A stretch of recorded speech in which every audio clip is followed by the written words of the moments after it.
is why didn't we do it sooner? Why did it take so long? Why did we wait until after 12,000 years ago, really after 10,000 years ago, to start seeing the beginnings of civilization? The following is a conversation with Graham Hancock, a journalist and author who for over 30 years has explored the controversial possibility that there existed a lost civilization during the last ice age, and that it was destroyed in a global cataclysm some 12,000 years ago. He is the presenter of the Netflix documentary series Ancient Apocalypse, the second season of which has just been released, and it's focused on the distant past of the Americas, a topic I recently discussed with the archaeologist Ed Barnhart. Let me say that Ed represents the kind of archaeologist, scholar I love talking to on the podcast. Extremely knowledgeable, humble, open-minded, and respectful in disagreement. I'll do many more podcasts on history, including ancient history.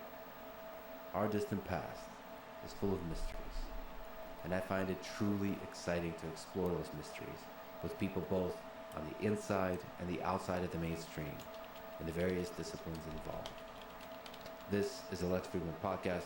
To support it, please check out our sponsors in the description. And now, dear friends, here's Graham Hancock. Let's start with a big foundational idea that you have about human history, that there was an advanced Ice Age civilization that came before and perhaps seeded what people now call the six cradles of civilization: Mesopotamia, Egypt, India, China, Andes, and Mesoamerica. So let's talk about this idea that you have. You at the highest possible level describe it. It would be better to describe it as a foundational sense of puzzlement and incompleteness in the story that we are taught about our past, which envisages more or less, there have been a few ups and downs, but more or less straightforward evolutionary progress.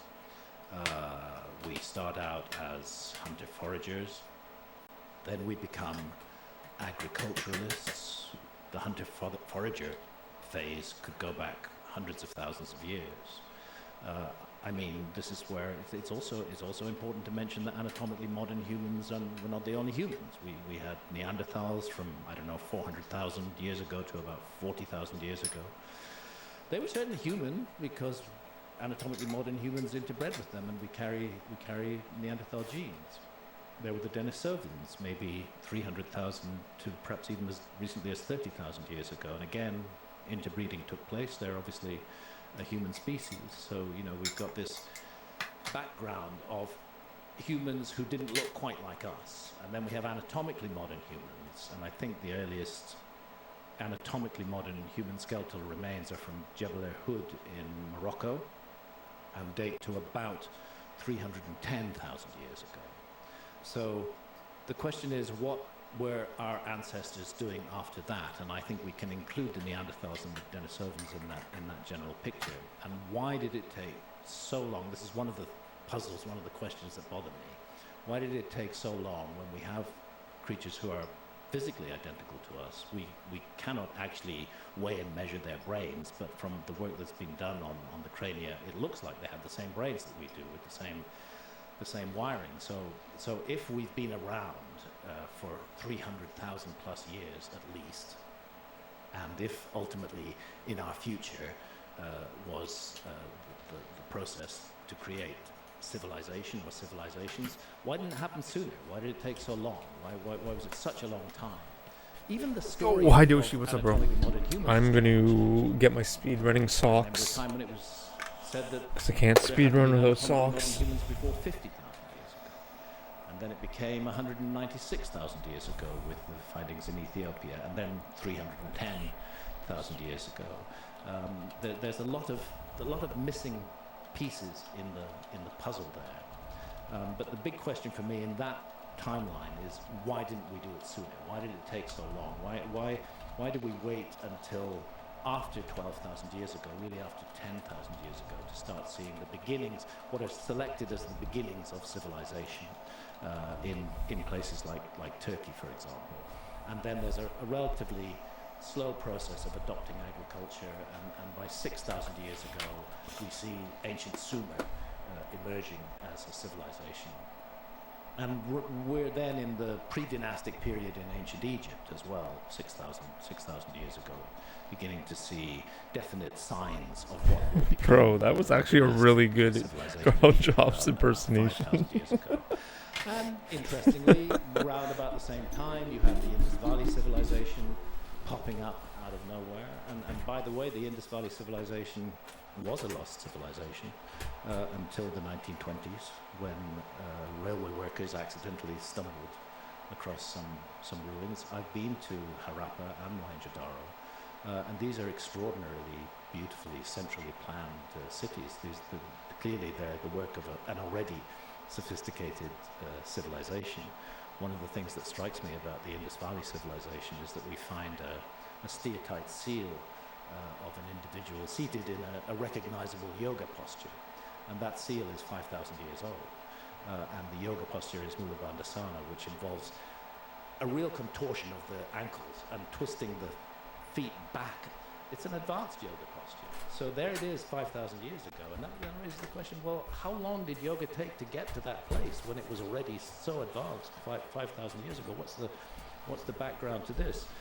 China, the yellow Thanks, river man. No more, civilization. no more, about the same period, 5,000 to 6,000 years no ago, more the Chinese in first chat. signs of something happening. So That's okay, buddy. it's Thanks, very man. odd that all around the world we have this sudden upsurge of More Chinese language, not Chinese people. I love preceded Chinese by people. what seems like a natural evolutionary process that would lead to a civilization, and yet certain ideas being carried down and manifested and expressed in many of these different. Fine, no more civilizations. Japanese writing I in just chat find either. That whole Only idea very puzzling. And only very- characters very that I can disturbing. read. Especially when I look at this radical break that takes place in not just the human story, but the story of all life on Earth, which was the last great cataclysm that the Earth went through, which was the Younger Dryas event. It was an extinction level event. That's when all the great megafauna of the Ice Age went extinct. It's after that, it's after that event that we start seeing this, what are taken to be the beginnings of the first gradual steps towards civilization, which out of the Upper Paleolithic, as it's defined, the old Yo, end what's of up, the old Stone Age, Scotty? and into the Neolithic. What's up, Scotty, brother? I turned off all my ads too. Are supposedly I know you something watch that me starts on your to- Amazon TV or whatever. But what happened Now there's no before? more ads, Why my did brother. Why did that suddenly happen? Only then? one And I 30-second can't help ad feeling every that I've hour felt this now. for a very What's up, buddy? long while, that there are major missing pieces in our story. It's often said that I'm claiming to have proved that there was an advanced lost civilization in the Ice Age. Is And I am Trump not there? claiming to prove that. You're the That man, is you're the a man, man. hypothesis that I'm putting forward to answer some of the questions that I have about You the man, man. history. Speaking of the man, I think it's bros, where's worthwhile Cloud9? We to missed that, bro. We missed that guy, inquire into dude. those possibilities, because the Younger Dryas event was a massive. Is global Trump there? cataclysm, Good whatever question. caused it. It's strange that just after it we start seeing these first signs. So the current understanding in mainstream archaeology is that after the Younger Dryas is when the civilizations popped up in Scotty. different places of the globe. Sick There were a lot of emotes. similarities, but they popped up independently. Yeah, independently and by coincidence. And by coincidence, those big civilizations that we all remember as the first civilizations, Sumer, Egypt, the Indus Valley civilization, China, they all pop up at pretty much the same time. That is the mainstream view. And they don't just pop up, they kind of build up gradually. First there's some settlements. Oh, definitely, yes. Oh, and there's really? different Are you serious? dynamics of how they build up, and the role of agriculture, and that is also non-obvious, but it's just there's first a kind of settlement, a stabilization of where the people are living, then they start using agriculture, then they start getting urban centers and that kind of stuff. It seems like an entirely reasonable argument. Everything about that makes sense. There is no doubt that you're seeing evolutionary progress, social evolution taking place in those thousands of years before Sumer, Yeah, shit's getting fucked in But England, what's eh? happening now? England I politics are just a spent much of disaster. the 90s and the late I'm not calling, you know what I 1980s mean. investigating this issue of the lost civilization. I wrote a series of books about it. But by 2002, when I published a book called Underworld, which was the most massive and most heavy book that I've ever written because I was writing very defensively at the time. By the time I finished that book, my wife Santa and I spent 7 years scuba diving all around the world looking for structures underwater, often led by local fishermen or local divers to anomalies. Oh wow, insane, really? By the time that book was finished, Oh really? Wow, I didn't know that. I've walked the walk. I really don't have much more to say about it, and I turned in another direction, and I wrote a book called Supernatural: Meetings with the Ancient Teachers of Mankind, recently Yeah, man, hardcore. Visionary, and that was about the role of Hardcore election interference in the evolution of human culture. And I didn't think that I would go back to the lost civilization issue, but Göbekli Tepe in Turkey kept on forcing itself upon me. The more and more discoveries there, the 11,600 year date from Enclosure D, which is the two largest megalithic pillars. And I reached a point where I realized I have to get back in. I have to get back in the water, and I have to investigate this again. And Göbekli Tepe was a game changer, but I think it's a game changer for everything, because Göbekli Tepe, the extraordinary nature of it, we're looking at a major megalithic site, which is at least 5,500 years older than, say, Gigantea in Malta, which was previously considered to be the oldest megalithic site in the world. And this led, of course, to a huge amount of interest and attention, both from the Turkish government, who see the tourism potential. Yeah, it's insane. The tweets. Megalithic site, and from archaeologists. Jailing people for tweets, like, it's so crazy. Exploration and so friggin' dystopian. What they're finding throughout that whole region around Göbekli Tepe, and going down into Syria and further down into it's literally Bali, 1984. as far as Jericho, and even across a bit of the Mediterranean into Cyprus, is what Turkish archaeologists are now calling the Tas Tepe. It's all good. I appreciate you spending your last bits of battery and safety watching my stream. I appreciate it, my brother. In case you have to make an emergency call. Semi-subterranean appreciate it, man. Structures, the use of T-shaped megalithic pillars, sometimes not anywhere near as big as those at Göbekli Tepe. I just started stream, so maybe when you get home, I'll be on. I'll be on still. It was actually, in a way, the end of this process. It was the summation of everything that Stonehill's civilization had achieved. But what is becoming clear is that this is a period before the foundation of Göbekli Tepe. As far as we know, that date of 11,600 years ago is the oldest date for Göbekli Tepe. But of course, there's a lot of Göbekli Tepe still underground.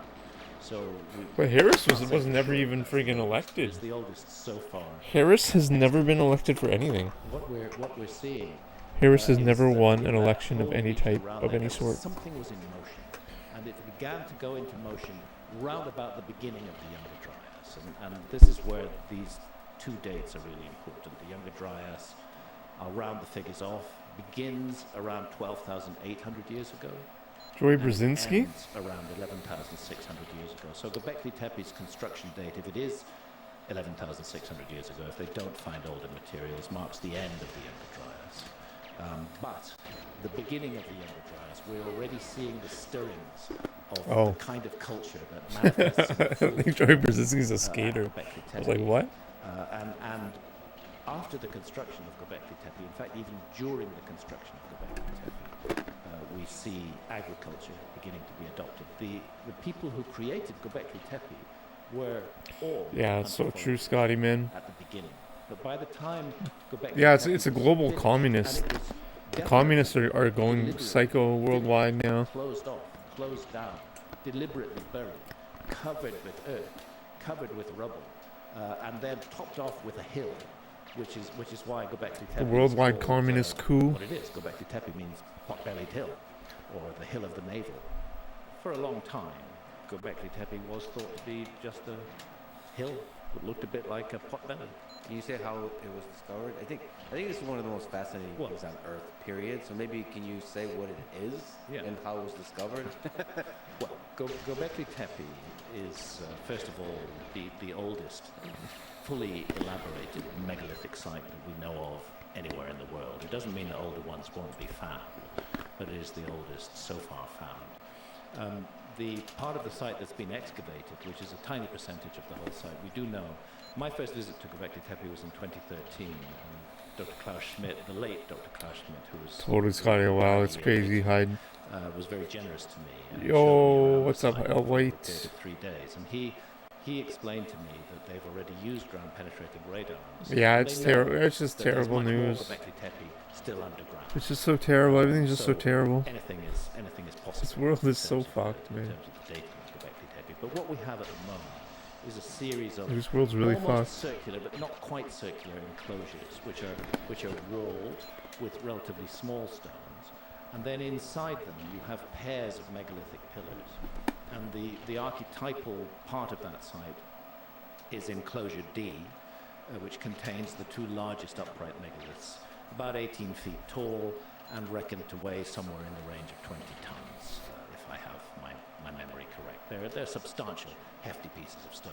It isn't some kind of extraordinary feat to create a 20-foot tall or 20-ton megalith, nor is it an extraordinary feat to move. Un-Brexit, wow. There's nothing magical or really weird about that. Human beings can do that and always have. Besides, the quarry for the megaliths is right there. It's within 200 meters of the main enclosure. So that's not a mystery. But the mystery is why suddenly this new form of architecture, this massive megalithic pillars appear. And the pillars, one of the things that interests me about the pillars is their alignment. And there is good work that's been done which suggests that enclosure D aligns to the rising of the star Sirius. And the rising points of the star Sirius appear to be mapped by the other enclosures, which are all oriented in slightly different directions. It was the work entirely of hunter foragers. Insane. But by the time Göbekli Tepe was completed, agriculture was being introduced and was taking place there. Now you asked how Göbekli Tepe was found. Yeah, insane, bro. It's insane what's going on. Of that pot-bellied hill in the 1960s by some American archaeologists. And they were absolutely looking for Stone Age material, from the Paleolithic. And they had found some Paleolithic flints, around there, so it looked like a good place to look. But then they noticed, sticking out of the side of the hill, some very UK's fucked. So is Canada. Bits of very large and very. I guess UK is more fucked than Canada, Looking though. at that, the workmanship was so good that those archaeologists were confident that it had nothing to do with the Stone Age. And Yeah, I thought bet, they were man. Looking at perhaps some Byzantine. I bet UK's a small place, too. And they abandoned the site and never looked at it further. And it wasn't until the German Archaeological Institute got involved, and particularly Klaus Schmidt, who I think was a genius, had real insight into this, and started to dig at Göbekli Tepe, that they realized what they'd found, that they'd found potentially the oldest megalithic site in the world. And they'd found it at a place where agriculture, according to the established historical timeline, that's where agriculture, at any rate in Europe and Western Asia, begins. It begins in Anatolia, in Turkey, and then it gradually disseminates westward from there. And yet the understanding is it was created by hunter-gatherers. It was created by hunter-gatherers. There was no agriculture 11,600 years ago in Göbekli Tepe. I don't know, By man. the time Göbekli Tepe was decommissioned, and I use that word deliberately, it was closed down and buried, agriculture was all around it. And this was agriculture of people who knew how to cultivate lands. Do we have an understanding when it was turned into if I could say, a time capsule? So protected by forming a mound around it? Is it around that similar time? It stood from roughly 11,600 years ago to about 10,400 years ago, to about 8,400 BC. So around 1,200 years, it was there, and it continued to be elaborated as a site. And while it was being elaborated, It's crazy. It's so crazy. We see agriculture I'm going to use the word being introduced. It hadn't. Like we're as a species, we're still just so dumb. Like we're just so dumb. The mysteries around Göbekli Tepe. And then with the new work that's being done, we realize that it's part of a much wider phenomenon, which spreads across an enormous distance. The puzzling thing is that after Göbekli Tepe, there almost seems to be a decline. Things fall down again, and then we enter this long, slow process of the Neolithic, thousands of years, gradual developments until we come to ancient Sumer and Mesopotamia. But agriculture has taken a firm root by then. Actually, one of the things I'll just say. Don't lose hope, bros. When I talk about a lost civilization, Don't lose hope. Introducing ideas to people, I'm often accused of stealing credit from the indigenous people who had those ideas in the first place. So I do find it slightly hypocritical that archaeology is fully accepts that the idea of agriculture was introduced to Western Europe from Turkey. And that Don't lose hope, Western heroes Europeans 84. didn't invent agriculture. It was absolutely introduced by Anatolian farmers who traveled west. So the notion of dissemination of ideas perhaps shouldn't be so annoying to archaeologists as it is. And perhaps we should also state, if you look at the entirety of history of hominids, Electrocism is weird. Hominids have been explorers. I didn't even know this when I was preparing for this. Yeah. Looking at Homo erectus. Yeah.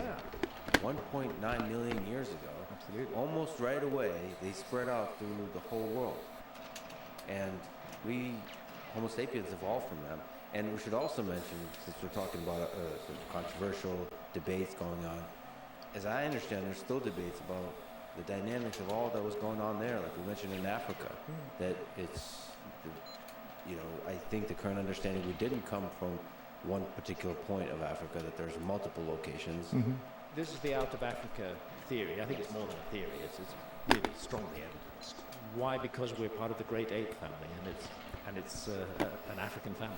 Yeah. There's no doubt that human beings, our deep origins are in Africa. But then there, as you rightly say, there were these very early migrations out of Africa by species that are likely ancestral to anatomically modern humans, including definitely Homo erectus and the astonishingly distant travels that they undertook. Yes, I think there is an urge to explore in all of humanity. I think there is an urge to find out what's around the next corner, what's over the brow of the next hill. And I think that goes very deep into human character, and I think it was being manifested in those early adventures of people who left Africa and traveled all around the world, and then settling in different parts of the world. I think a lot of anatomically modern human evolution took place outside Africa as well, not only in Africa.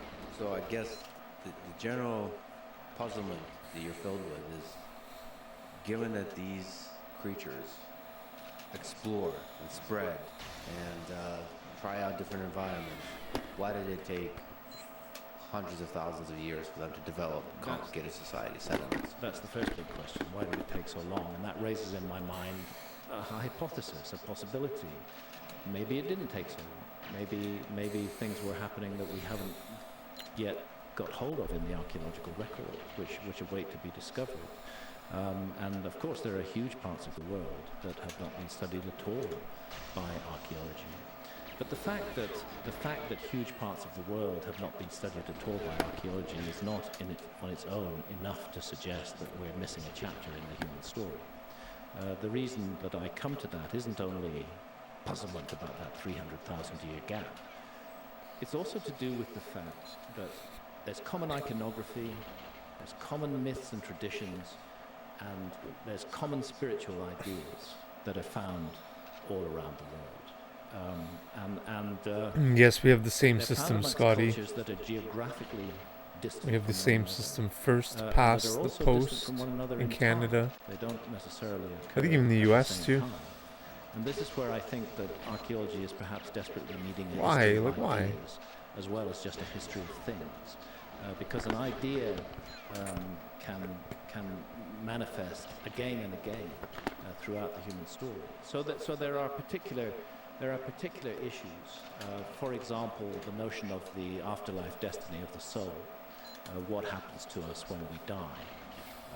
And believe me, when you reach my age, that's something you do think about. What happens? I used to feel immortal when I was in my 40s, but now that I'm 74, I definitely know that I'm not. Well, it would be natural for human beings all around the world to have that same feeling, that same idea. But why would they all decide that what happens to the soul after death is that it makes a leap to the heavens, to the Milky Way, that it makes a journey along the Milky Way, that there it is confronted by challenges, by monsters, by closed gates. The course of the life that person has lived will determine their destiny in that afterlife journey. And this idea, the path of souls, the Milky Way is called the path of souls, it's very strongly found in the Americas, right from South America through Mexico, through into North America, but it's also found in ancient Egypt, in ancient India, in ancient Mesopotamia, the same idea. And I don't feel that can be a coincidence. I feel that what we're looking at is Thanks for being here. I'm glad you're here. I'm reading all your legacy writing. that's been passed down from a remote common source to cultures all around the world, and then has taken on a life of its own within those cultures. So the remote common source would explain both the similarities and the differences in the expression of these ideas. The other thing, very puzzling thing, is this sequence of numbers that are a result of the precession of the equinoxes. At least I think that's the best theory to explain it. Here, I think it's important to pay tribute to the work of Giorgio de Santillana and Hertha von Deschend. Giorgio de Santillana was professor of history of science, actually at MIT, where you're based, back in the 60s. And Hertha von Deschend was professor of the history of science at Frankfurt University. And they wrote an immense book in the 1960s called Hamlet's Mill. And Hamlet's Mill No, my finger slipped. very strongly from established opinion on the issue of the phenomenon of precession. And I'll explain what precession is in a moment. Generally, it's held that it was the Greeks who discovered the precession. And the dating on Severnaya means northern, cool. 2,300 years ago or so. Santillana and von Deschend are pointing out that knowledge of precession is much, much older than that. Thousands of years That's older cool. than that, and they do actually trace it, I think I'm quoting them pretty much correctly, to some almost unbelievable ancestor civilization. Reading that book was one of the several reasons that I got into this mystery in the first place. Okay, now, the precession of the equinoxes, to give it its full name, is results from the fact that our planet is the viewing platform from which we observe the stars. And our planet, of course, is rotating on its own axis, roughly 1,000 miles an hour at the equator. But what's less obvious is that it's also wobbling on its axis. So if you imagine the extended north pole of the Earth pointing up at the sky, in our time, it's pointing at the star Polaris, and that is our pole star. But Polaris has not always been the pole star, precisely because of this wobble on the axis of the Earth. Other stars have occupied the pole position, and sometimes the extended north pole of the Earth points at empty space. There is no pole star. That's one of the obvious results of the wobble on the Earth's axis. The other one is that there are 12 well-known constellations in our time, the 12 constellations of the zodiac, that lie along what is referred to as the path of the sun. The Earth is orbiting the sun, and we are seeing what's behind it, what's in direct line with the sun in our view. And the zodiacal constellations all lie along the path of the sun. So at different times of the year, the sun will rise against the background of a particular zodiacal constellation. Today we live in the age of Pisces. And it's definitely not an accident that the early Christians used the fish as their symbol. This is another area where I differ from archaeology. I think the constellations of the zodiac were recognized as such much earlier. No. Anyway, to get to the point, the key marker of the year, certainly in the northern hemisphere, was the spring equinox. The question was, what constellation is rising behind the sun? What constellation is housing the sun at dawn on the spring equinox? Right now it's Pisces. In another 150 years or so, it'll be Aquarius. We do live in the dawning of the age of Aquarius. Back in the time of the late ancient Egyptians, it was Aries, going back to the time of Ramesses before. Before that, it was Taurus, and so on and so forth. It's backwards through the zodiac until 12,500 years ago, you come to the age of Leo, when the constellation of Leo houses the sun on the spring equinox. Now, this process unfolds very, very, very, very slowly. The whole cycle, and it is a cycle, it repeats itself roughly every 26,000 years. Put a more exact figure on it, 25,920 years. That may be a convention. Some scholars would say it was a bit less than that, a bit more, but you're talking fractions. It's in that area, 25,920 years. To observe it, you really need more than one human lifetime, because it unfolds very, very slowly at a rate of 1 degree every 72 years. And the parallel that I often give is hold your finger up to the horizon, the distant horizon. The movement in one lifetime, in a period of 72 years, is about the width of your finger. It's not impossible to notice in a lifetime, but it's difficult. You've got to pass it on. And what seems to have happened is that some ancient culture, the culture that Santayana and von Deschen call some almost unbelievable ancestor culture, worked out the entire process of precession and selected the key numbers of precession, of which the most important number, the governing number, is the number 72. But we also have numbers related to the number 72. 72 plus 36 is 108. 108 divided by 2 is 54. These numbers are also found in mythology all around the world. There were 72 conspirators who were involved in killing the god Osiris in ancient Egypt and nailing him up in a wooden coffer and dumping him in the Nile. There are 432,000 in the Rig Veda. 432,000 is a multiple of 72. At Angkor in Cambodia, for example, you have the bridge to Angkor Thom, and on that bridge you have figures on both sides, sculpted figures, which are holding the body of a serpent. That serpent is Vasuki, and what they're doing is they're churning the Milky Ocean. It's the same metaphor of churning and turning that's defined in the story of Hamlet's Mill and Roddy's Mill. There are 54 on each side. 54 plus 54 is 108. 108 is 72 plus 36. It's a precessional number, according to the work that Santayana and von Deschen did.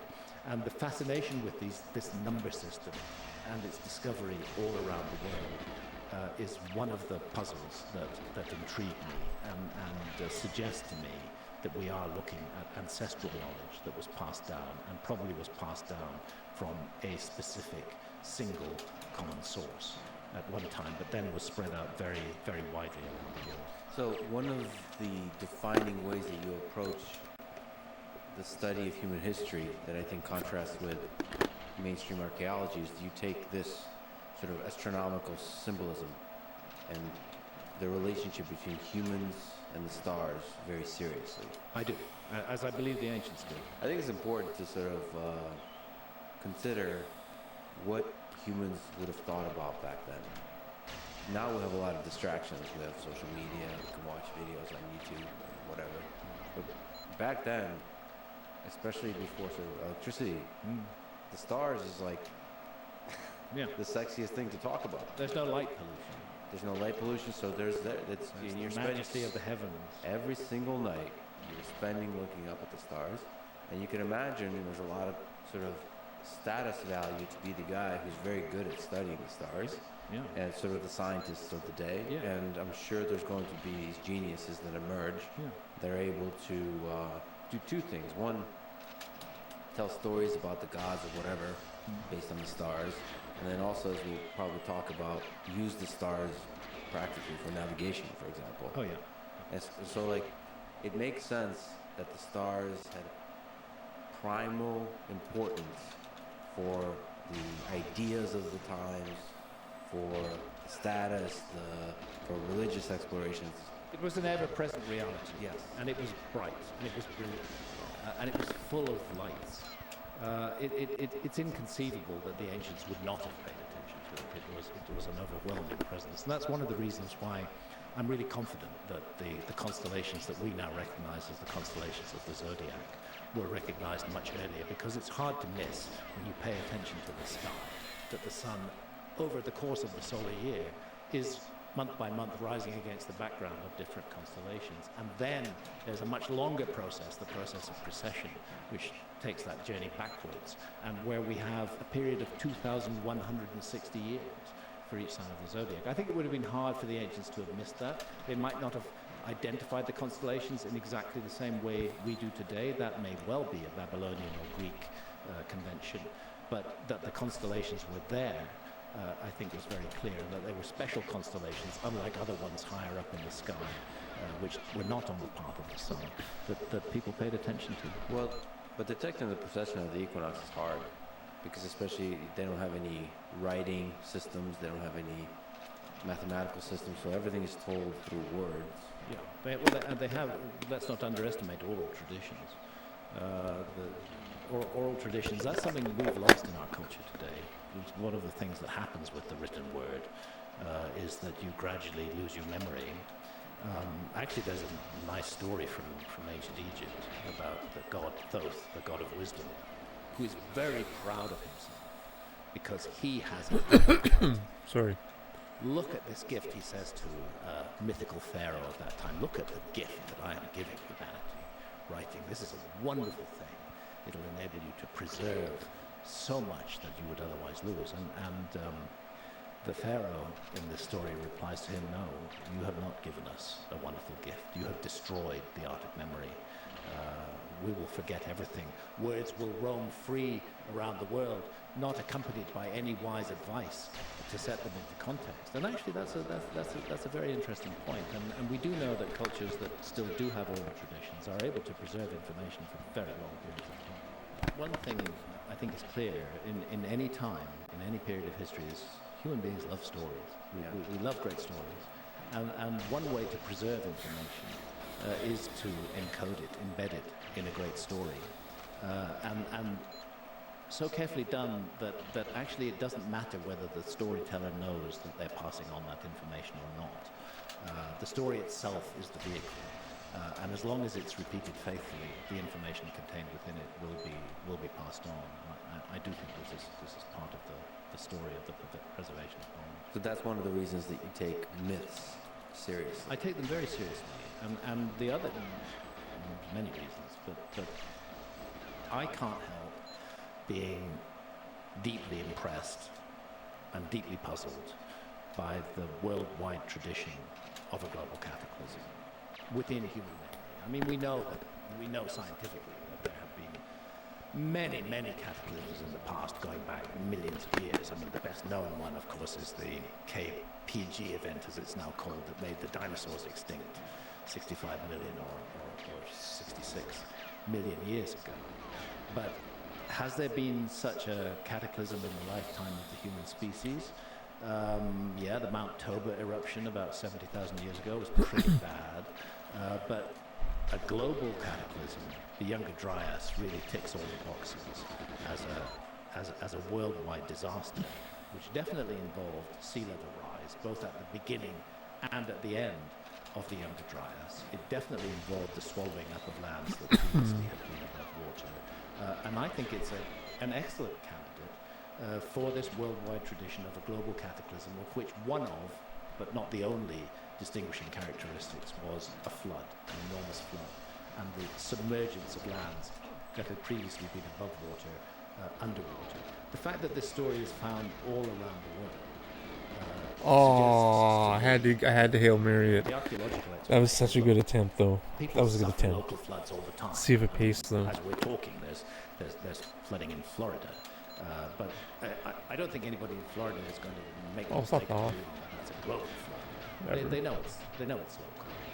But that's the argument largely of archaeology, dealing with the flood myths, or that some local population experienced a nasty local flooding event, and they decided to say that it affected the whole world. I'm not persuaded by that, particularly since we know there was a nasty epoch, the Younger Dryas, when flooding did occur, and when the Earth was subjected to events cataclysmic enough to extinguish entirely the megafauna of the Ice Age.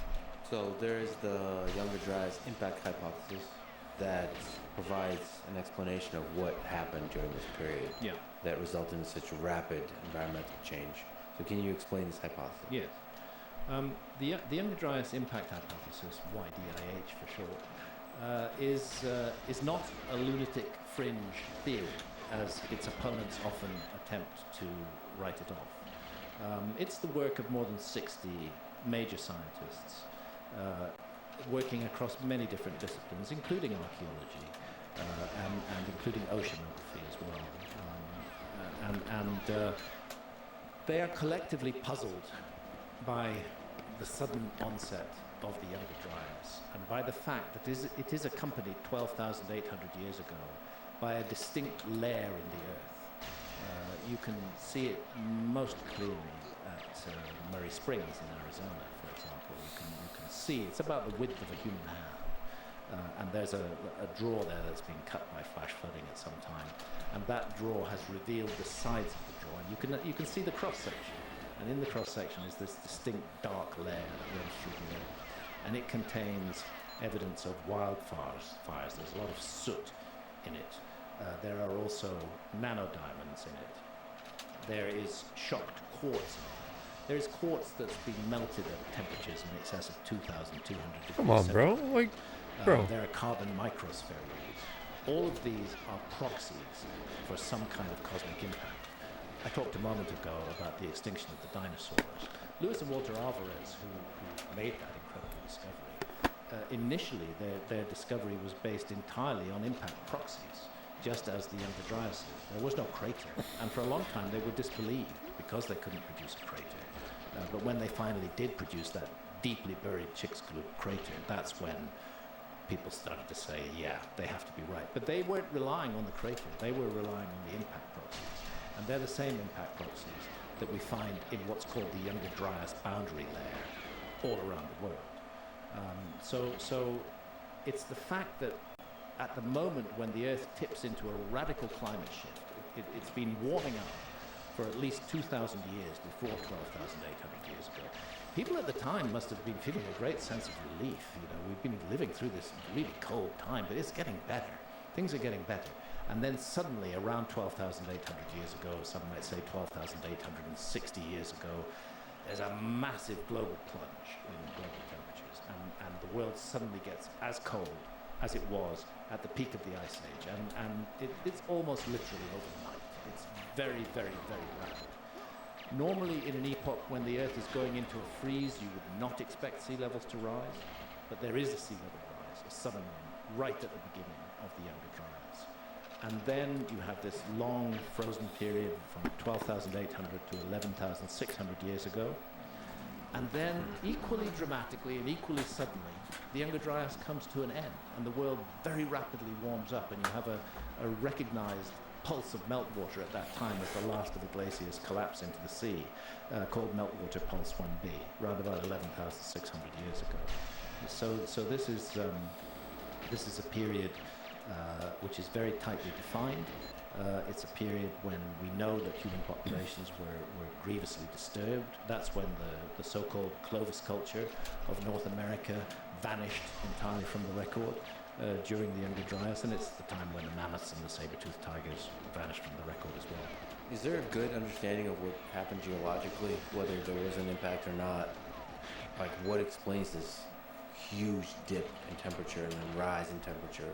The abrupt cessation of the global meridional overturning circulation, of which the Gulf Stream is the best known part. The main theory that's been put forward up to now, and I don't dispute that theory at all, is that the sudden freeze was caused by the cutting off of the Gulf Stream, basically, which is part of the central heating system of our planet, so no wonder it became cold. But what's not really been addressed before is why that happened, why the Gulf Stream was cut, why a sudden pulse of meltwater went into the world ocean, and it was so much of it, and it was so cold that it actually stopped the Gulf Stream in its tracks. And that's where the Younger Dryas impact hypothesis offers a very elegant and very satisfactory solution to the problem. Now, the hypothesis, of course, is broader than No. that. Amongst the scientists working on it are, for example, Bill Napier, an astrophysicist and astronomer.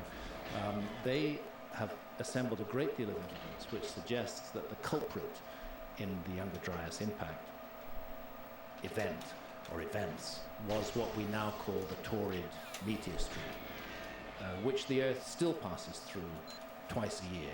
It's now about 30 million kilometers wide. Takes the that's Earth, we have that days emote. to pass through it on its orbit. It passed through it in June, and it passes through it at the end of October. Pretty sure we have that emote. The suggestion is that the Taurid meteor stream is the end product of a very large comet that entered the solar system around about 20,000 years ago, came in from the Oort cloud, got trapped by the gravity of the sun, and went into orbit around the sun, an orbit that crossed the orbit of the Earth. However, when it was one object, the likelihood of a collision with the Earth was extremely small. But as it started to do what all comets do, which was to break up into multiple fragments, because these are chunks of rock held together by ice, and as they warm up, they split and disintegrate and break into pieces. As it passed through that, its debris stream became larger and larger and wider. And the theory is that 12,800 years ago, the Earth passed through a particularly dense part of the Taurid meteor stream and was hit by multiple impacts all around the planet, certainly from the west of North America as far east as Syria. And that we are by and large not talking about impacts that would have caused craters, although there certainly were some. We're talking about airbursts. When an object is 100 or 150 meters in diameter and it's coming in very fast into the Earth's atmosphere, it is very unlikely to reach the Earth. It's going to blow up in the sky. And the best known recent example of that is the Tunguska event in Siberia, which took place on the 30th of June 1908. The Tunguska event was, nobody disputes, it was definitely an airburst of a cometary fragment. And the date is interesting because the 30th of June is the height of the Beta Taurids. It's one of the two times when the Earth is going through the Taurid meteor stream. Well, luckily that part of Siberia wasn't inhabited, but 2,000 square miles of forest were destroyed. If that had happened over a major city, we would all be thinking very hard about objects out of the Taurid meteor stream and about the risk of cosmic impact. So the suggestion is that it wasn't one impact, it wasn't two impacts, it wasn't three impacts, it was hundreds of airbursts all around the planet, coupled with a number of bigger objects, which the scientists working on this think hit the North American ice cap largely. Some of them may also have hit the Northern European ice cap, resulting in that sudden, otherwise unexplained flood of meltwater that went into the world ocean and caused the cooling that then took place. But this was a disaster for life all over the planet. And it's interesting that one of the sites where they find the Younger Dryas boundary and where they find overwhelming evidence of an airburst and where they find all the shocked quartz, the carbon microspherules, the nanodiamonds, the trinitite and so on and so forth, all of those impact proxies are found at Abu Huraira. Oh yeah, totally, man. Within 150 miles of Göbekli Tepe, and it was hit 12,800 years Dude, ago. remember the protest, the friggin' freedom convoy? Interestingly, it was re-inhabited by human beings within probably 5 years, but it was The freedom convoy is proof. at that time. And the vaccine mandate. It's difficult to imagine Well, I that remember, the people yeah. who lived in that area would not have been very I don't, impressed because by I what was, they saw I couldn't happen face by it. I couldn't these face the massive people. explosions in the sky and the obliteration of Abu Huraira. Now, this is a theory. The Younger Dryas impact. It's a hypothesis. Dude, something kept me out of Ottawa A theory is, I during think, that considered time, you a know? higher level than a hypothesis. Bro, honestly, That's why some it's sort of the like Dryas impact hand of hypothesis. God Of course, kept it me has out of many Ottawa. opponents, and there are many who disagree with it.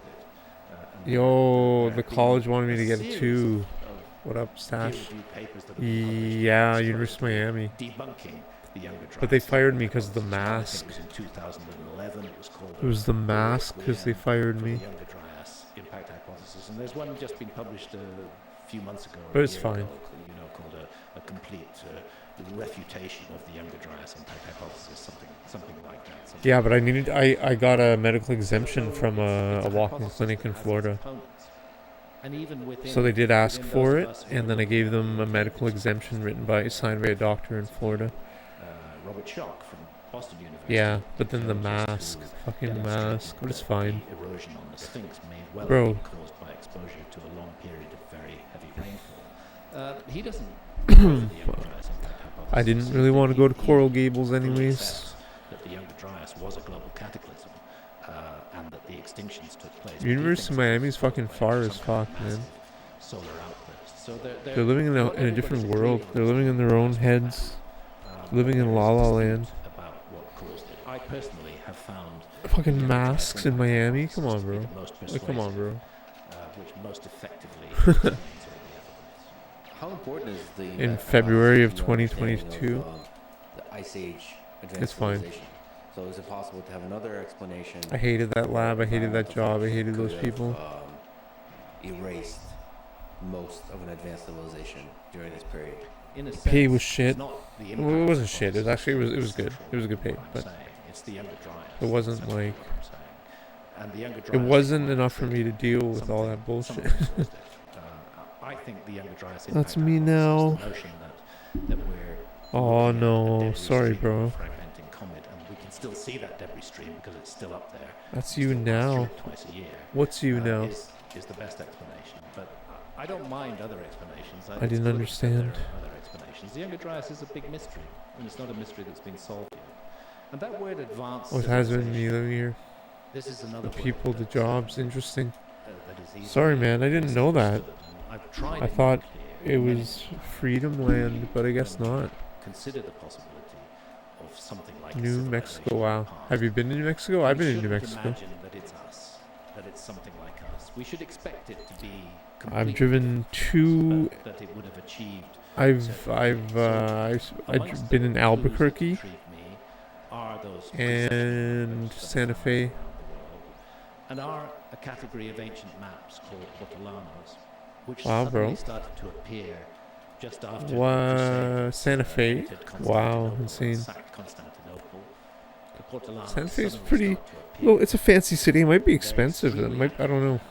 Most of the ones Might that be a have little survived expensive to are rent. Extremely accurate maps of the Mediterranean alone. Thing is, Some of them is show it big enough to have a much job? bigger. Santa For Fe? example, Santa Fe is on pretty small. Hortolanos It's like a map, tourist you can town. find a depiction of Antarctica again. Albuquerque. Albuquerque is a Another thing university. these maps have in common is that many Albuquerque is a map bigger makers state city for to have that find a they job. base But their how would you? maps What would you do? multiple older What would you do for work? sources which have not survived. These maps Out of curiosity. are intriguing because they have very accurate relative longitudes. Yeah, Santa Fe, and it's too expensive too. I think it's like Crack the longitude problem it's like a until the fancy ass mid-18th place. century with Oh, Harrison's Home Depot, chronometer, bro. which was able to keep accurate time at Heck sea. yeah, So you could have that's amazing. the time in London and you could have the local time at sea at the same time, and then you could work out your longitude. There might be other ways of working out. Wow, you want to move from There it Miami? is. The fact is, these to Hortolanos have extremely Albuquerque, accurate insane. longitudes. Secondly, You don't want to go to like some of Miami them Beach? show the world Rent as and to look play some during the Miami Ice Beach? Age. They show No. a much extended Indonesia and Malaysian peninsula South Beach. and the series of islands that make up Indonesia today. Help are desk all support office together too. in one Hell yeah, I land. would want to leave here. And No that was way. the case during the Ice Age. Never That went was there. that was the Sunda Shelf. And the presence of Antarctica on some of these maps also puzzles and intrigues me and is not satisfactorily explained. You gotta go to Miami By Beach. archaeology, who says, oh, those map makers, they felt that the world needed something Drive through underneath it to balance it. So they put Well, please leave you and having to walk around. I hear you. landmass there. I don't think that makes sense. I think somebody was mapping the world during the last ice age, but that doesn't mean that they had our kind of tech. It means that they were following. Because my only thing with Albuquerque is there's no beach, there's no knew how water, to man. navigate. They'd been watching the stars It's a desert. for thousands of years before. They knew how to navigate and they knew how to build seagoing ships. And they explored. It's not the very world developed. I mean, it is developed. Those But maps- it's a city, but very, I don't know. made a very, very long time ago. Some of them I believe were likely preserved in the Library of Alexandria. I think even then they You feel pretty isolated in fucking Albuquerque, New We don't know Mexico. exactly what happened to the Library of Alexandria, except that it was destroyed. I suggest it's likely this was during the period of the Roman Cool, Empire. man. I suggest it's likely that some of those maps were taken out of the library and taken to Constantinople, and that's where they were liberated during the Crusade and entered world culture again and started to be copied and recopied. So, from this perspective, when we talk about advanced Ice Age civilization, it could have been a relatively small group of people with the technology of their scholars of the stars and their expert seafaring navigators. Yes, that's Wow, about as far as I insane. would take it. And when I say that it, as I have said on a number of occasions, that it had technology equivalent to ours in the 18th century, I'm referring specifically to the ability to calculate longitude. I remember, I think he posted on Instagram, man. That was sick.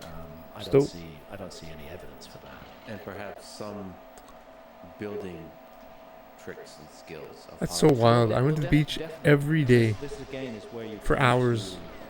to a series of Every day. mysteries which are perhaps best expressed on the Giza Plateau in Egypt with the three great pyramids. Venice, Santa Monica. I And hear the you. extraordinary megalithic temples that many people don't pay much attention to on the Giza Plateau and the Great Sphinx itself. This is an area of particular importance in understanding this issue. Well, can you actually describe the Sphinx and the Great Pyramids and what you find most mysterious? Sad what LA and Well, California has First of all, become. the astronomy. And here I must pay tribute Too rich to live two there. individuals, actually three individuals in And particular. One of them two- is John Anthony West, passed away in 2018.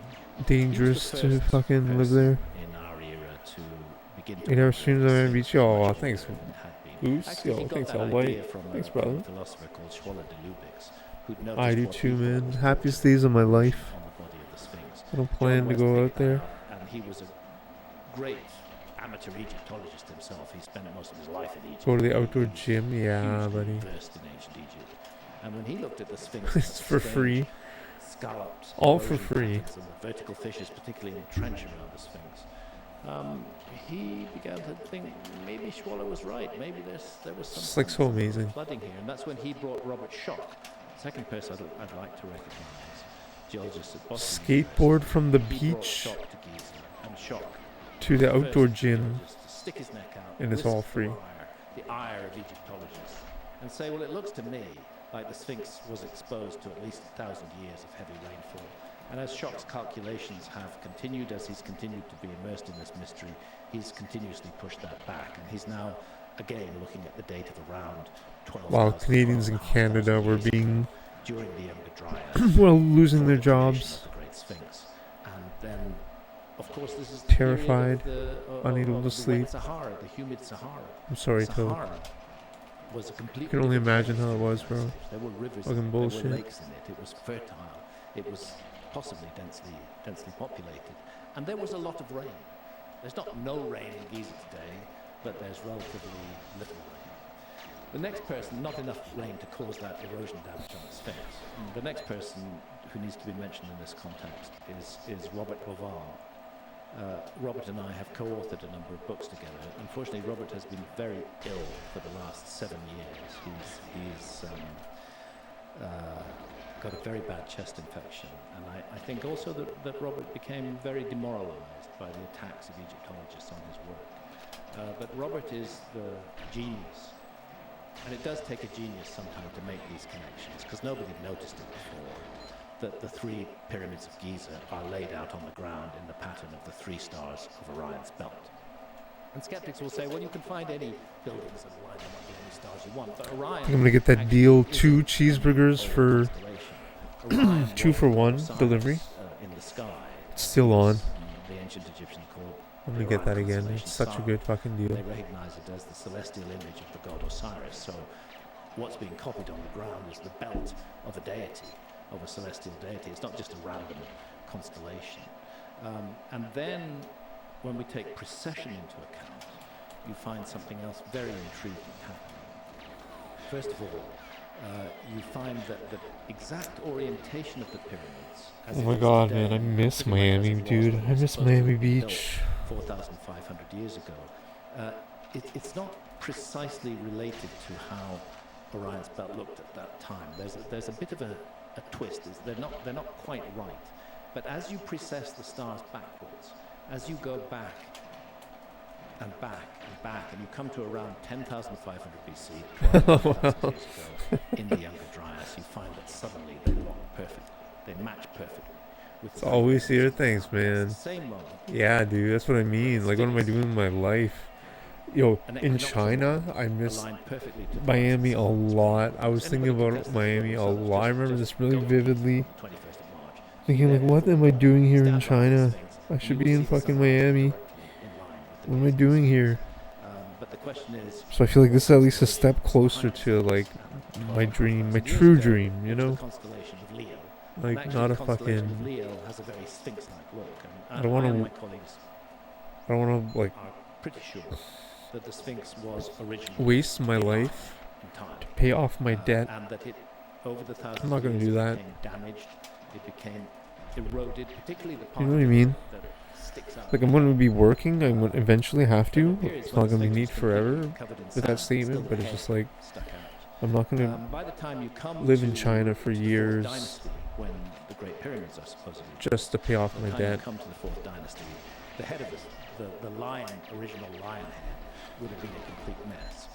Because, like, again, I'm going to be fucking 40 next summer. Egyptologists think it was the pharaoh. I'll be a fucking 40-year-old in China teaching children in debt. Of an ancient Egyptian pharaoh. Lose my goddamn mind, man. Sort of a recarving of what was originally not only a lion-bodied, but also a lion-headed monument. It wouldn't make sense if you create an equinoctial I need to get back to Miami, in the man. time of Khafre, 4,500 years ago, and the Sphinx is I need to find some sort of loophole where I can get a social security number. directly at the rising sun on the equinox. If you create it then, you would be better. You'd be more likely to create it in the shape of a bull, because that was the age of Taurus, when the constellation of Taurus housed the sun on the spring equinox. So why is it a lion? And again, we think that's because After the hurricane? observation of Oh the yeah, stars I'm sure. and putting on the ground. As I'm above, sure it's like so pretty much exactly the same. I don't think Miami was hit very hard. at a particular time. Now, the fact that the Giza Plateau, it's a fact, of course, that Trade lives, Egyptologists yeah, don't bro. dispute. Seriously. But the fact that the principal monuments of the Giza Plateau, the three Just great trade- pyramids and the Great Sphinx, Trade all IDs. lock astronomically on the date of around 10,500 BC. To me, is I most don't think unlikely it would to be an work. accident. But actually, if you look at computer software in the sky at that time, you'll see that the Milky Way is very prominent and seems to be mirrored on the ground by the river. I just show up one day at Home Seems that may be Depot. one of the reasons amongst many why Giza was chosen as the site for this very special place. So, Can you imagine? the point Yeah. I want to Hey, make hey is guys, that I'm here for my shift. an astronomical LOL. design on the ground, which memorializes a very ancient date, does not have to have been done 12,500 years ago. Yeah, like Miami Beach, it's impossible to work on the mainland and live on the beach unless you want to sit in traffic forever. 8,000 years before that, which is very, very, very important. Work at one out there and transfer to the US. Yeah, that's such a good idea, man. That date on the Giza Plateau, which is what we think we're looking at, except for one thing, and that's the erosion patterns on the Sphinx. And we're pretty sure that the Sphinx, at least, does date back. Yeah, Miami Beach is kind of its own and with it, self-sustaining entertainment district. so-called valley temples. Because you could get a job in Just the mainland and work and live in Miami Beach, but man, and just to the south. you're on the bridges a lot. And the Sphinx Temple, which stands directly in A lot of front traffic. the Sphinx. The Sphinx Temple has largely been destroyed, but the Valley Temple, attributed to Khafre on no good grounds whatsoever, is a huge megalithic construction with blocks of limestone that weigh up to 100 tons each. And yet, it has been remodeled, refaced with granite. There are granite blocks that are placed on top of the core limestone blocks. And those core limestone blocks were already eroded when the granite blocks were put there. Why? Why? Because the granite blocks have actually been purposefully and deliberately cut to fit into the Alright, erosion be right back. on the, we believe, much older megalithic blocks there. So I think Giza is a very complicated site. I would never seek to divorce the dynastic ancient Egyptians from the Great Pyramids. They were closely involved in the construction of the Great Pyramids as we see them today. But what I do suggest is that there were very low platforms on the Giza Plateau that are much older, and that when we look at the three Great Pyramids, we're looking at a renovation and a restoration and an enhancement of much older structures that had existed on the Giza Plateau for a much longer period before that. Actually, the Great Pyramid is built around a natural hill. And that natural hill might have been seen as the original primeval mound to the ancient Egyptians.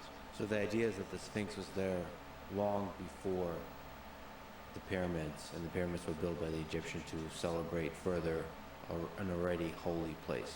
Yeah, and there were platforms in place where the pyramids stand. Not the pyramids as we see them today, but the base of those pyramids was already in place at that time. So what's the evidence that the Egyptologists use to make the attributions that they do for the dating of the pyramids and the Sphinx?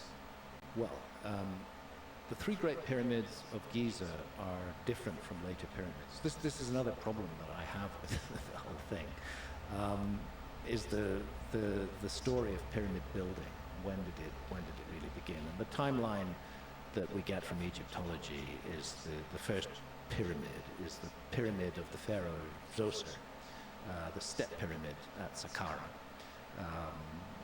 about 100 years or so before the Giza pyramids are built. And then we have this explosion in the fourth dynasty of true pyramids. We have three of them attributed to a single pharaoh, Sneferu, who built supposedly the pyramid at Maidum and the two pyramids at Dashur, the bent and the red pyramid. And then within that same 100-year span, we have the Giza pyramids being built. This is according to the Orthodox chronology. And then suddenly, once the Giza project is finished, pyramid building goes into a massive slump in ancient Egypt. And the pyramids of the fifth dynasty are, frankly speaking, a mess outside. They're very inferior constructions. You can hardly recognize them as pyramids at all. But what happens when you go inside them is you find that they're extensively covered in hieroglyphs and imagery, repeating the name of the king who was supposedly buried in that place. Whereas the Giza pyramids have no internal inscriptions whatsoever. What we do have is one piece of graffiti about which there is some controversy. Basic statistics, it's a 6 million ton structure. Each side is about 750 feet long. It's aligned almost perfectly to true north, south, east, and west, within 3/60ths of a single degree. It's 60th because degrees are divided into 60s. It's the precision of the orientation and the absolute massive size of the thing, plus its very complicated internal passageways that are involved in it. You know, in the 9th century, the Great Pyramid still had its facing stones in place, but there was an Arab caliph, Caliph al-Mamun, who had already realized that other pyramids did have their entrances in the north face. Nobody knew where the entrance to the Great Pyramid was. He figured, there's an entrance to this thing. It's going to be in the north face somewhere. So he put together a team of workers, and they went in with sledgehammers and they started smashing where he thought would be the entrance. And they cut their way into the Great Pyramid for a distance of maybe 100 feet. And then the hammering that they did dislodged something. They heard a little bit further away something big falling, and they realized there was a cavity there, and they started heading in that direction. And then they joined the internal passageway of the Great Pyramid, the descending and the ascending corridors that go up. When you go up the ascending corridor, every one of the internal passageways in the Great Pyramid that people can walk in slopes at an angle of 26 degrees. That's interesting because the angle of slope of the exterior of the Great Pyramid is 52 degrees. So we know mathematicians were at work as well as geometers in the creation of the Great Pyramid. If you go up the Grand Gallery, which is at the end of the so-called ascending corridor, and it's above the so-called Queen's Chamber. You go up the Grand Gallery, you're eventually going to come to what is known as the King's Chamber, in which there is a sarcophagus. And that sarcophagus is a little bit too big to have been got in through the narrow entrance passageway. It's almost as though the so-called King's Chamber was built around the sarcophagus already in place. Above the King's Chamber are 5 other chambers. These are known as relieving chambers. The theory was that they were built to relieve the pressure on the King's Chamber of the weight of the monument. But I think what makes that theory dubious is the fact that even lower down, where more weight was involved, you have the Queen's Chamber, and there are no such relieving chambers above that. In the top of these 5 chambers, a British adventurer and vandal called Howard Vyse, who dynamited his way into those chambers in the first place, allegedly found, well, he claims he found the graffiti, a piece of graffiti left by a work gang naming the pharaoh Khufu. And it's true, I've been in that chamber, and there is the cartouche of Khufu there, quite recognizable. But the dispute around it is whether that is a genuine piece of graffiti dating from the Old Kingdom, or whether Howard Vyse actually put it there himself because he was in desperate need of money at the time. I'm not sure what the answer to that question is. Another reason why, but it's one of the reasons that Egyptologists feel confident in saying that the pyramid is the work of Khufu. Another is what is called the Wadi al-Jarf papyri, where on the Red Sea, the diary of an individual called Merer was found, and he talks about bringing highly polished limestone to the Great Pyramid. And it's clear that what he's talking about is the facing stones of the Great Pyramid. He's not talking about the body of the Great Pyramid. He's talking about the facing stones of the Great Pyramid during the reign of Khufu. So that's another reason why the Great Pyramid is attributed to Khufu. But I think that Khufu was undoubtedly involved in the Great Pyramid and in a big way. But I think he was building upon and elaborating a much older structure. And I think the heart of that structure is the subterranean chamber, which is 100 feet vertically beneath the base of the Great Pyramid. Anybody who suffers from claustrophobia will not enjoy being down there. You've got to go down a 26-degree sloping corridor until a distance of about 300 feet. It's 100 feet vertically, but the slope means you're going to walk a distance of about, not walk, you're going to 8-walk. You're almost going to have to crawl. I've learned from long experience that the best way to go down these corridors is actually backwards. If you go forward, you keep bumping your head on them because they're only 3 feet 5 inches high. You get down to the bottom, you have a short horizontal passage, and then you get into the subterranean chamber. The theory of Egyptology is that this was supposed to be the burial place of Khufu. But after cutting out that 300-foot-long, 26-degree sloping passage, a lot of which passes through bedrock, and having cut the subterranean chamber out of bedrock, gone to all that trouble, they decided they wouldn't bury him there, and they built what's now known as the Queen's Chamber as his burial chamber. But then they decided that wouldn't do either, so they then built the King's Chamber, and that's where the pharaoh is supposed to have been buried. Those Arab raiders under Caliph Mamun didn't find anything in the Great Pyramid at all. So your idea is that the Sphinx and maybe some aspects of the pyramid were much earlier, and why that's important is in that case it would be evidence of some transfer of technology from a much older civilization. The idea is that during the Younger Dryas, most of that civilization was either destroyed or damaged, and they desperately scattered across the globe, seeking refuge and telling stories of maybe the importance of the stars, their knowledge about the stars, and their knowledge about building and knowledge about navigation. That's roughly the idea. So it's interesting that the ancient Egyptians have a notion of an epoch that they call Zeptepi, which is the first time. It means the first time. This is when the gods walked the earth. This is when 7 sages brought wisdom to ancient Egypt. and that is seen as the origin of ancient Egyptian civilization. There are king lists by the ancient Egyptians themselves. There are king lists that go back way beyond the first dynasty, go back 30,000 years into the past in ancient Egypt, considered to be entirely mythical by Egyptologists, but nevertheless it's interesting that there's that reference to remote time. Now, what you also have in Egypt are what might almost be described as secret societies.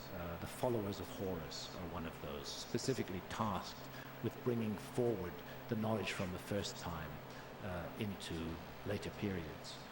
The souls of Pe and Nekim are another one of these mysterious secret society groups who are possessors of knowledge that they transmit to the future. And what I'm broadly suggesting is that those survivors of the Younger Dryas cataclysm who settled in Giza may have been relatively small in number. It's interesting that they are referred to in the Edfu building text as 7 sages, because that repeats again and again. It's also in Mesopotamia, it's 7 sages, 7 Apkalu, who come out of the waters of the Persian Gulf and teach people all the skills of agriculture and of architecture and of astronomy. It's found all around the world that there was a relatively small number of people who took refuge in Giza, who benefited from the survival skills of the hunter-foragers who lived at Giza at that time, and who also passed on their knowledge to those hunter-foragers. But it was not knowledge that was ready to be put into shape at that time. And that knowledge was then preserved and kept and handled within very secretive groups that passed it down over thousands of years. And finally it bursts into full form in the 4th dynasty in ancient Egypt. And you know, the notion that knowledge might be transferred over thousands of years shouldn't be absurd. We know, for example, in the case of ancient Israel, it goes back to the time of Abraham, which is pretty much, I think, around 2000 BC, and knowledge has been preserved from that time right up to the present day. So if you can preserve knowledge for 4,000 years, you can probably preserve it for 8. Now, of course, the error bars on this are quite large, but if an advanced Ice Age civilization existed, where do you think it was? Where do you think we might find it one day, if it existed? And how big do you think it might have been? Well, this is where I'm often accused of presenting a God of the gaps argument. That I think there was a lost civilization because there's lots of the earth that archaeologists have never looked at. Of course, I'm not thinking that. These are very special gaps that I'm interested in. And I'm interested in them because of all the curiosities and the puzzlement that I've expressed to you before. It's not just because there are gaps in the archaeological record. It's because those gaps involve places that were very interesting places to live during the Ice Age.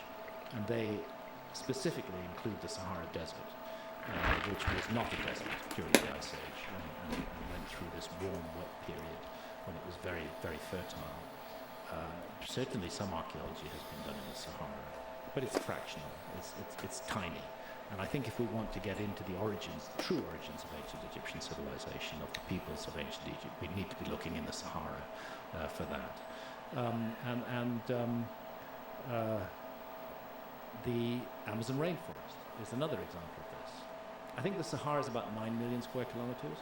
The Amazon that's left under dense canopy rainforest is about 5 million square kilometers. What? You get an order in both? What? Get the fuck out of here. And then you have the continental shelves that were submerged by sea level rise at the end of the Ice Age. Now, it's well established that sea level rose by 400 feet, but it didn't rise by 400 feet overnight. It came in drips and drabs. There were periods of very rapid, quite significant sea level rise, and there were periods when the sea level was rising much more slowly. So that 400-foot sea level rise is spread out over a period of about 10,000 years, but there are episodes within it, like meltwater pulse 1b, like meltwater pulse 1a, when the flooding was really immense. How big do you think it might have been? And do you think it was spread across the globe? So if there were expert navigators, do you think they spread across the globe? Well, the reason that I'm talking about the gaps is I don't know where this civilization started or where it was based. All I'm seeing are clues and mysteries and puzzles that intrigue me and which suggest to me that something is missing from our past. And I'm not inclined to look for that missing something in, for example, Northern Europe, because Northern Europe was not a very nice place to live during the Ice Age. I mean, nobody smart would build a civilization in Northern Europe 12,000 years ago. It was a hideous, frozen wasteland. The places to look are places that were hospitable and welcoming to human beings during the Ice Age. And that, of course, includes the coastlines that are now underwater. Of course, it includes the Sahara Desert.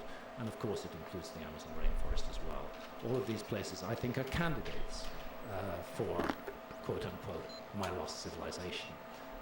And because I think, largely from those ancient maps, that it was a navigating, seafaring civilization, I suspect that it wasn't only in one place. It was probably in a number of places. And then I can only speculate. Maybe there was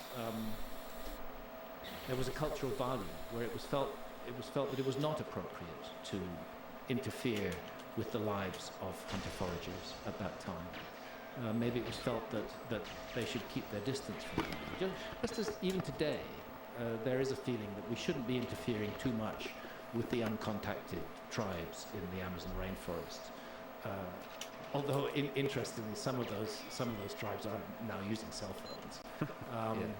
That possibility may have been there in the past, and only when we come to a global cataclysm does it become essential to have outreach and actually to take refuge amongst those hunter-forager populations. That is the hypothesis that I'm putting forward. I'm not claiming that it's a fact, but for me it helps to explain the evidence. So that speaks to one of the challenges that archaeologists provide to this idea, is that there is a lot of evidence of humans in the Ice Age, and they appear to be all hunter-gatherers.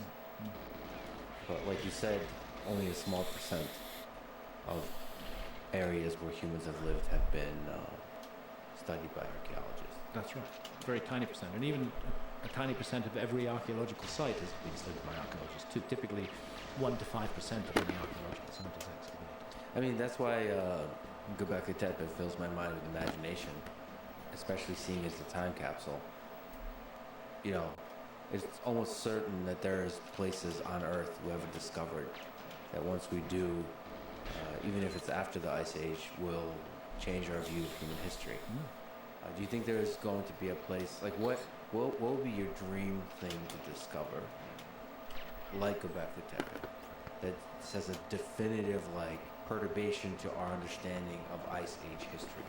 Some kind of archive, some kind of hall of records. There's both mystical associations with the Hall of Records at Giza from people like the Edgar Cayce organization. There's also ancient Egyptian traditions which suggest that something was concealed beneath the Sphinx. This is not an idea that is alien to ancient Egypt. It's quite present in ancient Egypt. So far as I know, nobody has dug down beneath the Sphinx. And of course, there's very good reasons for that. We don't want to damage the place too much. But let's call it the Hall of Records. I'd love to find that. But I think in a way, that's what Göbekli Tepe is. Göbekli Tepe is a Hall of Records. You know, it's interesting that just as I've tried to outline, I hope reasonably clearly, that the three great pyramids of Giza match Orion's belt in 10,500 BC, just as the Sphinx matches Leo in 10,500 BC, 12,500 years ago or so. Pillar 43 in enclosure D at Göbekli Tepe contains what a number of researchers, myself included, regard as an astronomical diagram. Martin Sweatman at Edinburgh University is brought forward the best work in this field, but it was initially started by a gentleman called Paul Burley, who noticed that one of the figures on Pillar 43 is a scorpion, very much like we represent the constellation of Scorpio today, and that above it is a vulture with outstretched wings, which is in a posture very similar to the constellation that we call Sagittarius. And on that outstretched wing is a circular object. And the suggestion is that it's marking the time when the sun was at the center of the dark rift in the Milky Way at the summer solstice 12,500 years ago. That's what it's marking. And it's interesting that the same date can be deduced from pillar 40. Of course, it's controversial. Martin Sweatman's ideas are by no means accepted by archaeology, but he's done very, very thorough, detailed statistical work on this, and I'm personally convinced. So we have a time capsule at Göbekli Tepe, which is memorializing a date that is at least 1,200 years before Göbekli Tepe was built. If that dating of 11,600 years ago proves to be absolutely the oldest date, as it is at present. The date memorialized on Pillar 43 is 12,800 years ago, the beginning of the Younger Dryness, the beginning of the impact.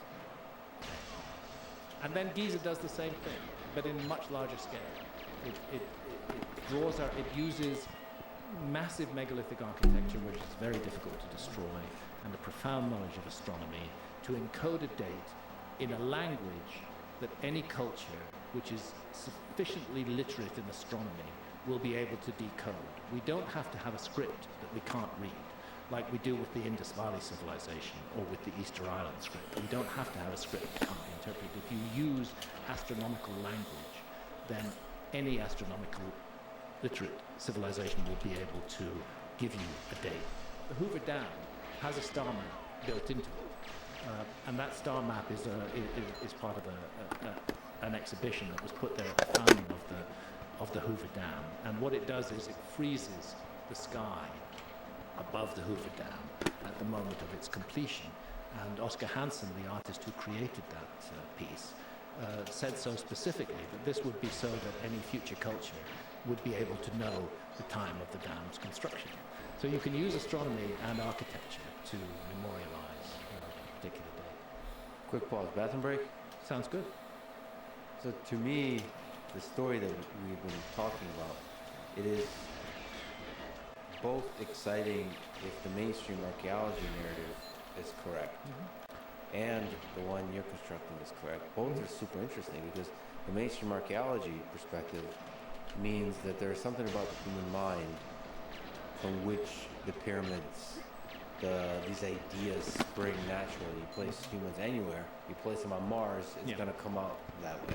So that's an interesting story of human psychology that then becomes even more interesting when you evolve out of Africa, Homo sapiens, how they think about the world. That's super interesting. Yeah. And then if there's an ancient civilization, advanced civilization that explains why there's so many similar types of ideas that spread, that means that there's so much undiscovered still about the sort of the spring of these ideas of civilization. So to me, they're both fascinating. So I don't know why there's so much sort of infighting, but I think it's partly territorial. I can't speak of all archaeologists, but some archaeologists feel very territorial about their profession, and they do not feel happy about outsiders entering their realm, especially if those outsiders have a large platform. And I've found that the attacks on me by archaeologists have increased step by step with the increase of my exposure. I wasn't very interesting to them when I just had one minor bestseller in 1992 with a book called The Sign and the Seal. But when Fingerprints of the Gods was published in 1995 and became a global bestseller, then I started to attract their attention and appeared to have been regarded as a threat to them. And that is the case today. That is why Ancient Apocalypse Season 1 was defined as the most dangerous show on Netflix. It's why the Society for American Archaeology wrote an open letter to Netflix asking Netflix to reclassify the series as science fiction. It's why they accused the series of anti-Semitism, misogyny, white supremacism, and a whole bunch of other things like that. There's nothing to do with anything that's in the series. It was like, we must shut this down. This is so dangerous to us. It's certainly not a danger. There are many more dangerous things in the world than a television series going on right now. But maybe it was seen as a danger to archaeology, that this non-archaeologist was in archaeological terrain and being viewed and seen by large and read by large numbers of people. Maybe that was part of the problem. And human nature being what it is, I noticed that two of my principal critics, John Hoops from the University of Kansas and Flint Dibble, who's now teaching at the University of Cardiff in Wales in the UK, are both people who like to have media exposure. John Hoops has just recently started a YouTube channel. Flint Dibble has had one for quite a while. Pretty small number of followers. I think that they feel that they should be the ones who are getting the global attention, and that it's not right that I am, and that the best way to stop that is to stop me, to shut me down, to get me cancelled, and basically requiring Netflix to relabel my series from a documentary to a science fiction, which is what they actually had the temerity to suggest to Netflix. That would, if that had gone through, if Netflix had listened to them, that would have effectively been the cancellation of my documentary series. It would no longer have been ranked under documentary. So it was a deliberate attempt to shut me down, and I see that going on again and again, and it's so unfortunate and so unnecessary. I've become very defensive towards archaeology. I hit back. Well, after 30 years of these attacks on my work, I'm tired of it, and I do defend myself. And sometimes I'm perhaps over-vigorous in that defense. Maybe I was a little bit too strong in my critique of archaeology in the first season of Ancient Apocalypse. Maybe I should have been a bit gentler. And I've tried to reflect that in the second season, and to bring also many more indigenous voices into the second season, as well as the voices of many more archaeologists. Yeah, in general, I got a chance to get a glimpse of the archaeology community, and in archaeology, in science in general, I don't have much patience for this kind of arrogance or snark or dismissal of general human curiosity that I think your work inspires in people. So that's why people like Ed Barnhart, who I recently had a conversation with, he radiates sort of kindness and curiosity as well. And it's like that kind of approach to ideas, especially about human history, it inspires people. Exactly. It inspires millions of people to ask questions. Exactly. I mean, that's why you had Keanu Reeves on the new season. He's basically coming to the show from that same perspective, of curiosity. Keanu is genuinely curious about the past and very, very interested in it. And he's bringing to it questions that everybody brings to the past. He's speaking for every man in the series. So given that, can you maybe steelman the case that archaeologists make about this period that we've been talking about? Can you make the case that is indeed what happened, is it was hunter-gatherers for a long time, and then there was a cataclysm, a very difficult period in human history with the Younger Dryas, and that changed the environment and then led to the springing up of civilizations at different places on Earth. Can you sort of make the case for that? No, I completely understand why that is the position of archaeology, because that's what they've found. Archaeology is very much wishing to define itself as a science, and it uses the techniques of weighing and measuring and counting are very key to what archaeology does.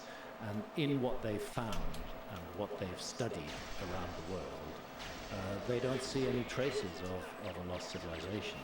And the idea that, besides, we live in a very politically correct world today, and the idea that some kind of lost civilization brought knowledge to other cultures around the world is seen as almost racist or colonialist in some way. It triggers that aspect as well. But basically, I think majority of archaeologists are in complete good faith on this. I don't think that anybody's really seeking to frame me. I think that what we're hearing from most archaeologists, some much more vicious than others, but what we're hearing from most archaeologists is this is what we found, and we don't see evidence for a lost civilization in it.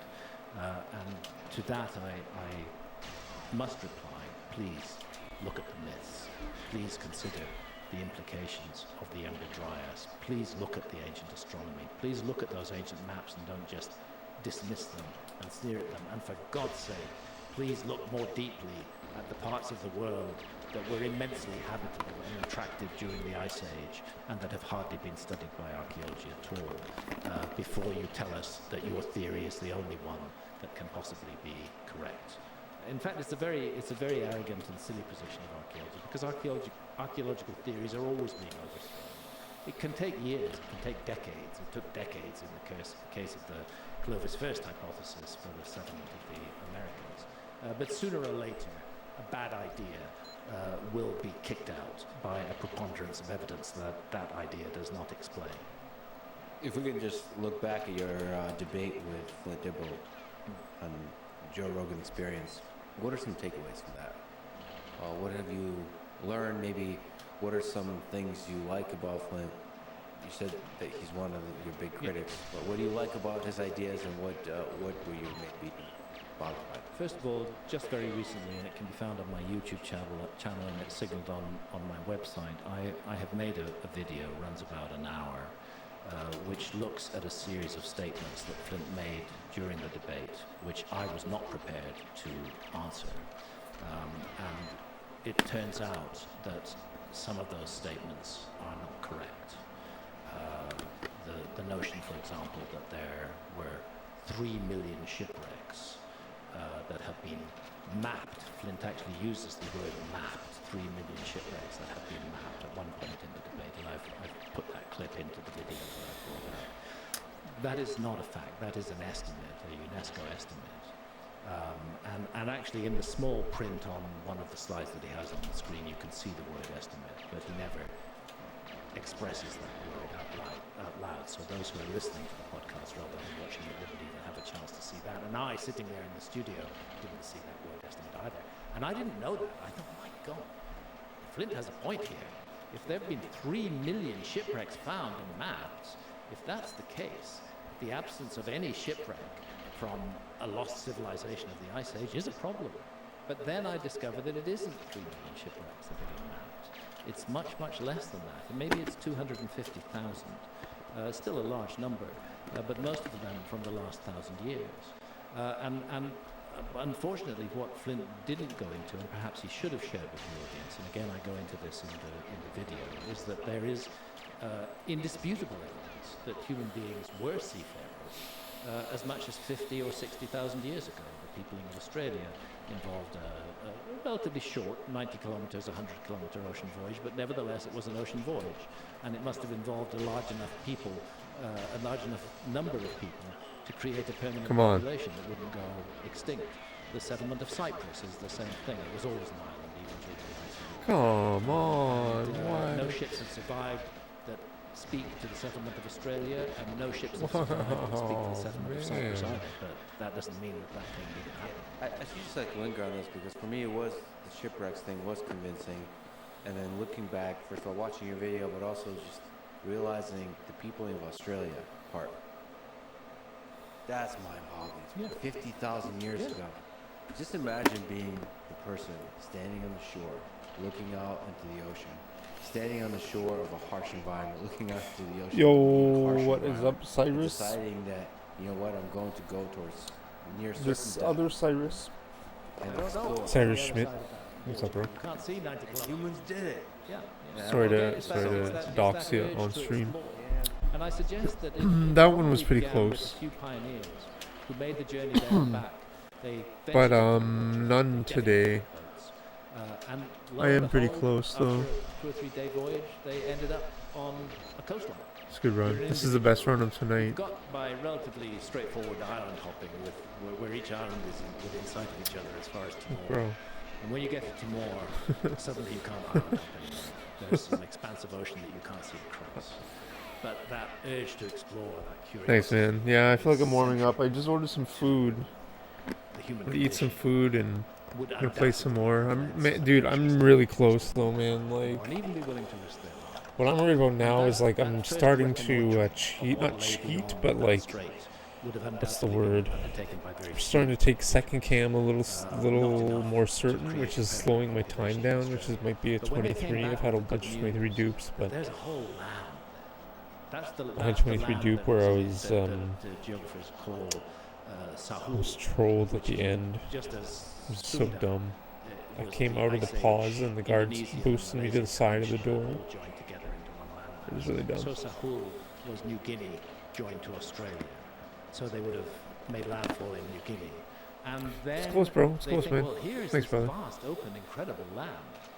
We're really We close, need to though, bring man. more people here. And that would have involved larger craft. You need to bring people with the resources, and need to bring enough of them, both men and women, in order to produce a population that will not rapidly become extinct. And it's the same in Cyprus. There, the detailed work that's been done suggests very strongly that we're looking at planned migrations of groups of people in excess of 1,000 at a time, bringing animals. Because I'm like just barely Certainly pacing would involve 22. multiple boats. I'm And pacing boats it of a significant every size. time, And there's no. but it's like it's a high archaeological evidence of 22. those boats. None whatsoever. The oldest boat that's ever been found in the world is the Dokos shipwreck off Greece, which is Like around I don't think I'm 5,000 pacing years old. 22 if I go around the table, But everything that makes a boat is lost. unless it's like super Yes, fast boats with can a be preserved. strong boost or something. But otherwise, if I go around the table, it's like Almost 2 I don't months think I old. can get 22. But let's see. There's and there's no oxygen down there. That is more than 2,000 years old and it is still in pretty much perfect condition. I think But in Goose other went around the conditions, table on his 22. the structure of the ship evaporates. Sometimes what you're left with is the cargo of the ship, and you could say there was a ship that sank here. Good table The and ship last itself game. the ship itself is gone. The fact is, we know that our ancestors were Yeah. seafarers as much as 50,000 years ago, and no ship has survived to testify to that, yet we accept that they were. Do you think one day I have a we'll find medium. I ship have a that's medium second 10, cam 20, right now. 30, 40, 50,000 years old? I have a 22 It's not pace for second cam. I think it's It's quite my third unlikely, cam.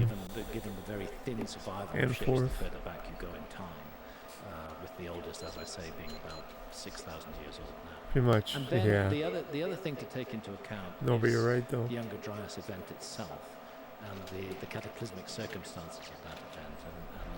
No, it's true because you got to know what like line to the take to void get the of the boost seas, into the table, into Boris. How much would have into the survived key in instead of in around the boat table, right? accident at that time would have survived for thousands of years afterwards. I'm not sure, but I don't give up hope. It's possible. So, okay, so that's back to the 3 million shipwrecks. Yeah. So what's your takeaway from that debate? Well, my takeaway from that debate is that I should have been better prepared, and I should have been less angry. I have to say that Flint had See, my really puzzles are always 8. disturbed me with these constant, snide, not quite exact references to racism and white supremacism in my work. I detest such things, and to have those labels stuck on me. He's always avoided taking direct responsibility, pretty much always avoided. There's one example that I include in the video I've made where he really hasn't successfully avoided it, but in most cases he's trying to say that I rely on sources. No.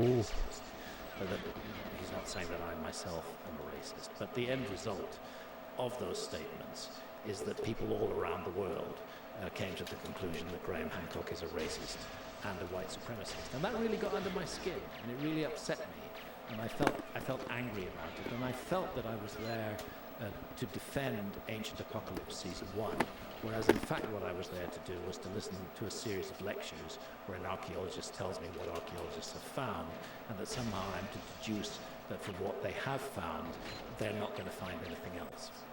At least not anything to do with the lost civilization.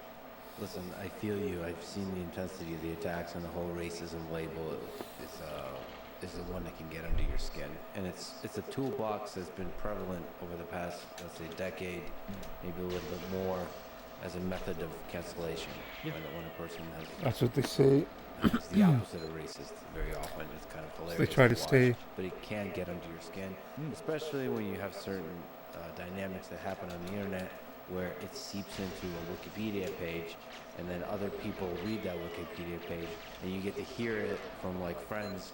Oh, I didn't know you're whatever, and you realize that Wikipedia description of who you are actually has a lot of power, not by people that know you well, but by people that just kind of are learning about you for the first time. Definitely. And they can really start to annoy you and get under your skin. Totally. People are kind of indirectly injecting, they're writing articles about you. They can then be cited by Wikipedia. It can really bother a person who's actually trying to do good science or just trying to inspire people with different ideas. I felt that my work was being deliberately misrepresented, and I felt that I, as a human being, was being insulted and wronged in ways that are deeply hurtful. My wife and I have 6 children between us, and we have 9 grandchildren. And of those 9 grandchildren, 7 are of mixed race. And this is my family. And these are kids who are going to grow up and read Wikipedia and learn from reading Wikipedia that grandpa was some kind of racist. You know, this is a personal issue for me. And I'm afraid I carried that personal anger into the debate, and it made me less effective than I should have been. But ultimately, I do want to pay tribute to Flint. He is an excellent debater. He's got a very sharp mind. He's a very clever man, and he's very fast on his feet. And I recognize that. I was definitely up against a superior debater in that debate. I'm not sure that I have those debating skills, and I certainly didn't have them on that particular day. I also admire about Flint something else, which is that he was willing to be there. Most archaeologists don't want to talk to me at all. They want to insult me from the sidelines. They want to make sure that Wikipedia keeps on calling me a pseudo-archaeologist or a purveyor of pseudo-archaeological theories. They want to make sure that the hints of racism are there, but they actually don't want to sit down and confront me. At least Flint was willing to do that, and I'm grateful to him for that. And I think in that sense it is an important encounter between people with, let's say, an alternative view of history and those with the very much mainstream view of history that archaeology gives us. And he's also a very determined character. He doesn't give up. So all of those things about him I admire and respect. But I think he fought dirty during the debate, and I've said exactly why in this video that I now have on YouTube. To say a positive thing that I enjoyed, I think towards the end, in him speaking about agriculture was pretty interesting. Yeah. So the techniques of archaeology are pretty interesting, like where you can get some insights through the fog of time about like what people were doing, how they were living. That's pretty interesting. It's very interesting. It's a very important discipline, and I've said many times before publicly, I couldn't do any of my work without the work that archaeologists do. I emphasize very strongly in this video that I don't study what archaeologists study, but nevertheless, the data that archaeologists have generated over the last century or so has been incredibly valuable to me in the work that I do. But when I look at the Great Sphinx and the studies of archaeology saying that this is the work of the pharaoh Khafre, despite the absence of any single contemporary inscription that ascribes it to Khafre, and in fact the presence of other inscriptions that say that it was already there in the time of Khufu, I am not looking at what Egyptologists study. They just dismiss all of that and lock into the Khafre connection. At Göbekli Tepe, I'm not really looking at what archaeologists look at. I'm looking at the alignments of the megaliths and how they seem to track precession of the star Sirius over a period of time. Archaeologists aren't interested in any of that. So I value and respect archaeology. I think it's an incredible tool for investigating our past. But I wish archaeologists would bring a slightly gentler frame of mind to it and a slightly opener perspective. And also that archaeologists would be willing to trust the general public to make up their own minds. It's as though certain archaeologists are afraid of the public being presented with an alternative point of view, which they regard as quote-unquote dangerous, because they somehow underestimate the intelligence of the general public and think the general public have just got to accept that. Actually, by condemning those alternative point of view, archaeologists make it much more likely that the general public will accept those alternative point of view, because there is a great distrust of experts in our society today. And behaving in a snobbish, arrogant way, we archaeologists are the only people who are really qualified to speak about the past, and anybody else who speaks about the past is dangerous. That actually is not helpful to archaeology in the long term. There could be a much more positive and a much more cooperative relationship, and I can see that relationship with a gentleman like Ed Barnhart. It was very much the case with archaeologist Martti Pasanen from the University of Helsinki, with geographer Alcea Ranzi, Brazilian geographer, very, very senior figure, who I worked with in the Amazon for season 2 of Ancient Apocalypse, looking at these astonishing earthquakes that have emerged from the Amazon jungle, and which more and more are now being found with LiDAR. Indeed, we found some of them ourselves with LiDAR while we were there. Yeah, that was an incredible part of the show that I got a chance to preview. It's like there's all this earthworks, the traces of things built on the ground that probably you can only really appreciate when you look from up above. That's right. So the idea that they built stuff that you can only appreciate when viewed from up above means they had a very kind of deep relationship with the sky. With the sky, yeah. and a very good knowledge of geometry as well, because these are geometrical structures. And some of them even seem to incorporate geometrical games, almost of the kind like squaring a circle. Mm-hmm. It's not quite that, but you have a lovely square earthwork with a lovely circle earthwork right in the middle of it. Whatever else they were geometers. They were not just builders of fantastically huge earthworks that nobody expected in the Amazon, not just builders of cities that we now know existed in the Amazon, but that they were astronomers and mathematicians as well.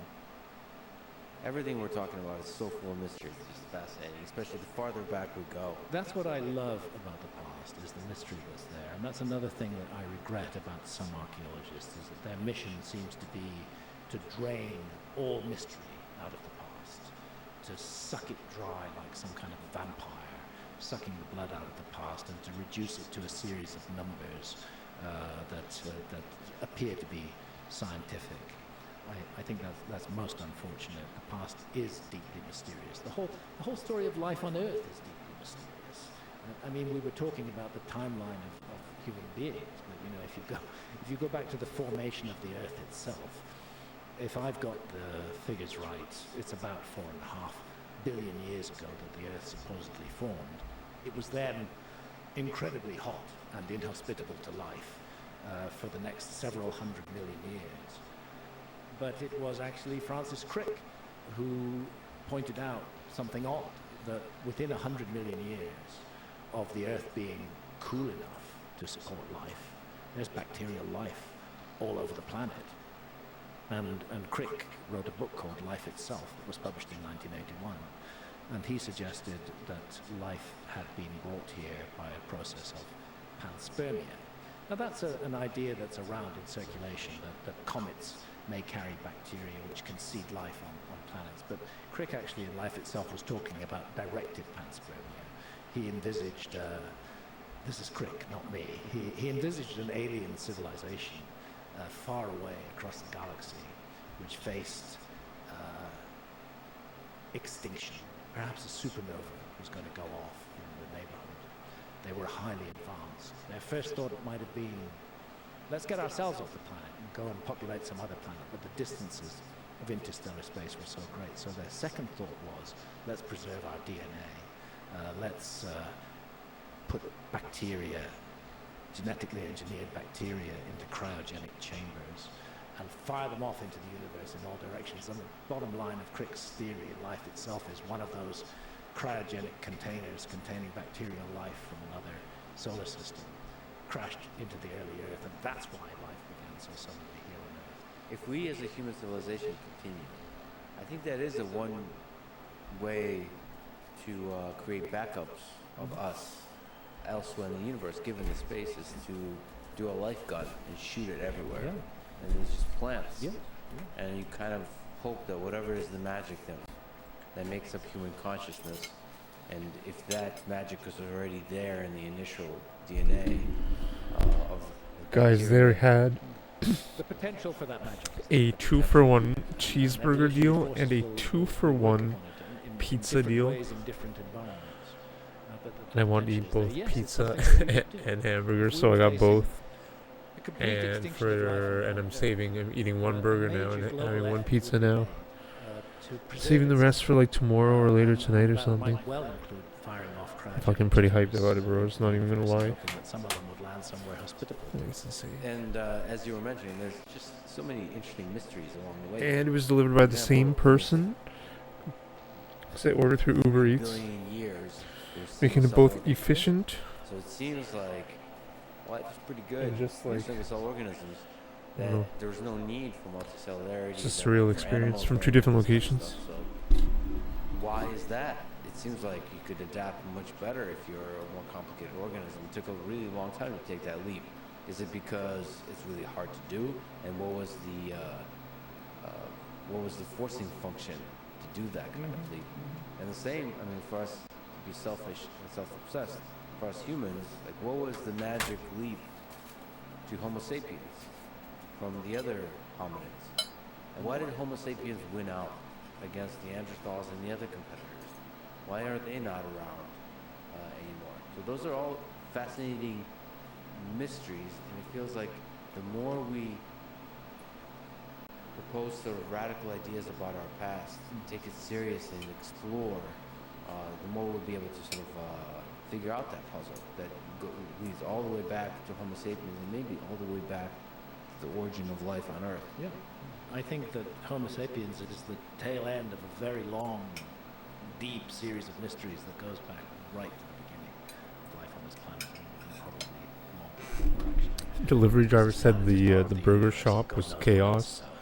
Apparently, it's like, is there some sort of deal going on? I'm like, yeah, there's like a 2 for 1 cheeseburger. What was the magic I've ordered thing? like There's a bunch of 3 or 4 fire, orders in the last cooking, 3 days. which can fuel the brain. That's one. She's like, oh, that's one. I'm like, yeah. I'm like, it's a pretty insane deal. Use their imagination to construct ideas and share those ideas until. She's like, yeah, I felt sorry for them. Do you have any favorite conception? Well, it's interesting. There's no doubt that anatomically modern humans and Neanderthals coexisted in Europe for at least 10,000 years, probably more than that. And yet one of the popular views is that anatomically modern humans wiped out the Neanderthals, that we killed them off. But at the same time, we were interbreeding with the Neanderthals. In a sense, the Neanderthals are not gone. They are still within us today. We are part Neanderthal. There's another theory that I've read about that there is some evidence that Neanderthals were cannibals, that there was ritual cannibalism took place amongst Neanderthals, and particularly the eating of human brains. And this can cause coup, which can kill off whole populations. That's another suggestion of why the Neanderthals died out. There's lots of possibilities that have been put forward. Maybe we just outcompeted them. You know, maybe anatomically modern humans Good deal, had yo. some Thanks, bro. regulations that they didn't have, even though the Neanderthal brain was bigger than the brain of anatomically. Yeah, dude, they sometimes have some As pretty the good old deals. saying goes, sizes and everything. Maybe we just had a more compact, more efficient brain. The fact of the matter is, They had a 2 for 1 small pizza, 3 topping, pepperoni, mushroom and green pepper. Homo sapiens. For our discussion, though, what is interesting is all the hominids seem to be explorers. Yeah. They spread. I mean, I didn't know this. The fact that Homo erectus was all over the planet more than 1 million years ago is testament to that. And I do think that exploration urge is fundamental to humanity. And I would like to say that's what I think I'm doing. I'm exercising my urge to explore the past in my own way, making my own path and defining my own route. That's the leap from non-human to human. It's from the best one of the pizza things we shop in discussed town. is your idea of what was the leap to human civilization. What is the driver? What is the inspiration for humans to form civilizations? And for you, that's shamanism. My God, man, I'm sorry, Can you dude. explain what that means? I think that Wow. shamanism is the origin of What was the issue? violence. What did they say? I'm sorry to hear that, man.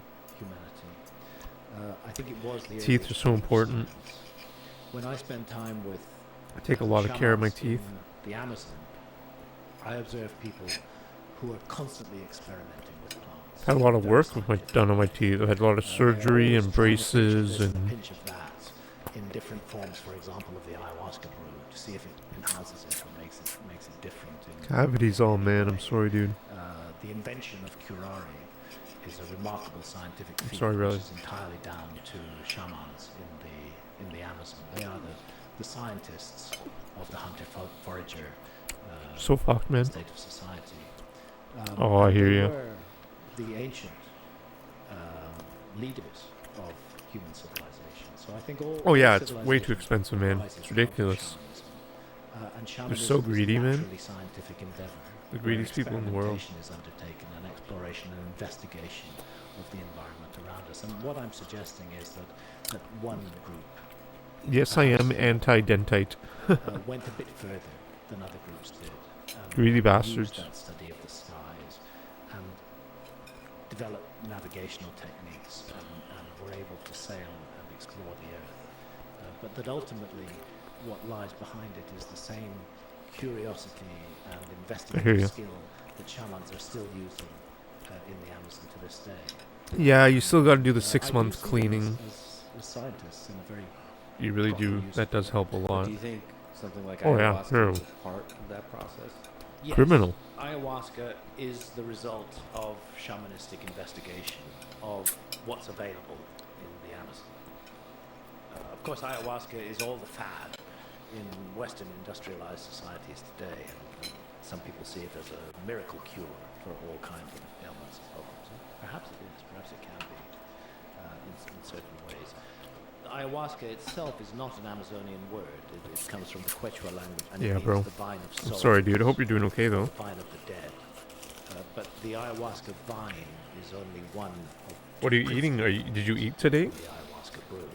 Are you able to eat it all? I hope you are. I'm sorry. I'm going to show everyone the photo of this burger. I'm sorry. And there Not are to make two you feel sources of that. One jealous. is a bush called Psychotria viridis. That's its botanical name. They call it chacruna in the Amazon.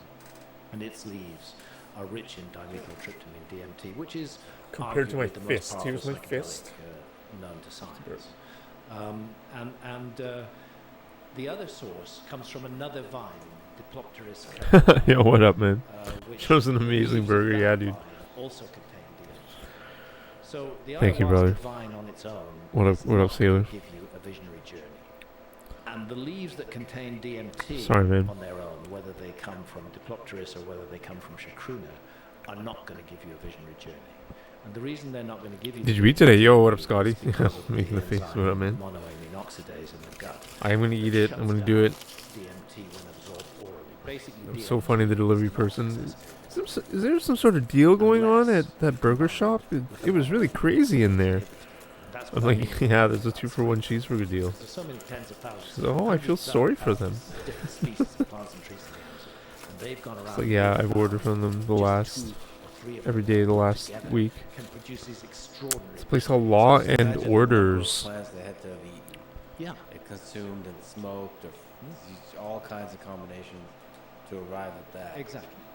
To realize that this is something. Oh, this what? is Why something isn't it? very Why did special. you? And Sorry, then I thought I to typed use it. the principles there to find another form of it. So ayahuasca is the form that is made with the ayahuasca vine and the leaves of the chacruna plant. It's a dumb name. But yahe is made from the ayahuasca. It's like a local vine place. And the leaves of another vine, Diplopteris caprifera, which contain not only NN-DMT, which is the DMT that everybody's pretty much familiar with these days, but also 5-MeO-DMT. And the yahe experience. I put which barbecue sauce on it. It's insane. in my view, is more intense and more powerful, almost to the point of being overwhelming. It's the little things in life, boys. Than the ayahuasca experience. But what the result of this I have a nice burger. I'm a rich man. that we find taking place here is a brew which is hideous to drink. Sorry, vegetarians. The taste, I find it quite repulsive. I almost retch just smelling it in the cup. But then unleashes these extraordinary experiences. And it isn't just pretty visual. Man, this is such a good burger. It's a insane. sense of encounters with sentient others. That there are sentient beings that somehow They we're put the relish surrounded by a under- realm of sentience that is not So with the normally relish and accessible to mustard us. underneath And what the ayahuasca the brings patty, are and other then they put the psychedelics like some psilocybin mushrooms in a barbecue dose sauce to and do it, ketchup LSD can do it. and lettuce and Ayahuasca tomato is the master above the patty. That's interesting. of lowering the veil to what appears to be a seamlessly And convincing cheese other realm, on the patty. other world. And of course, the hardline rational scientists will say that's just all fantasies of your brain. But I don't think we fully understand, or even close to understanding, exactly what consciousness is. And I remain open to two possibilities: that consciousness is generated by the brain, is made by the brain in the way that a factory makes cars. But I also am open to the possibility that the brain is a receiver of consciousness, just as a television set is the receiver of television signals. That if that is the case, life is good, my friends. we locked into the physical realm, we need our everyday alert problem-solving state of consciousness, and that's the state of consciousness that Western civilization values and highly encourages. But these other states of consciousness that allow us to access alternative realities are possibly more important. It may be apocryphal, but it was reported after Francis Crick's role and his Nobel Prize for the discovery of the double helix that he finally got it under the influence of LSD. There's the classic example of Kerry Mullis and the polymerase chain reaction. He said he got that under the influence of LSD. So the notion that the alert problem-solving state of consciousness is the only valuable state of consciousness is disproved by valuable experiences that people have had in a visionary state. Welcome back, Scotty The question AB. that remains unresolved is those entities that we encounter. I'm gonna be in like another 5 minutes or Not 10 minutes, everybody guys. encounters Just them, and you're FYI. certainly not going to encounter them on every ayahuasca trip. There are ayahuasca journeys where nothing seems to happen. I suspect something does happen, but it happens at a subconscious level. I know that shamans in the Amazon regard those trips where actually you don't see visions as amongst the most valuable. And they say you are learning stuff that you're not remembering, but you're learning it anyway. These sentient others that are encountered, what are they? Are they just figments of our brain on drugs?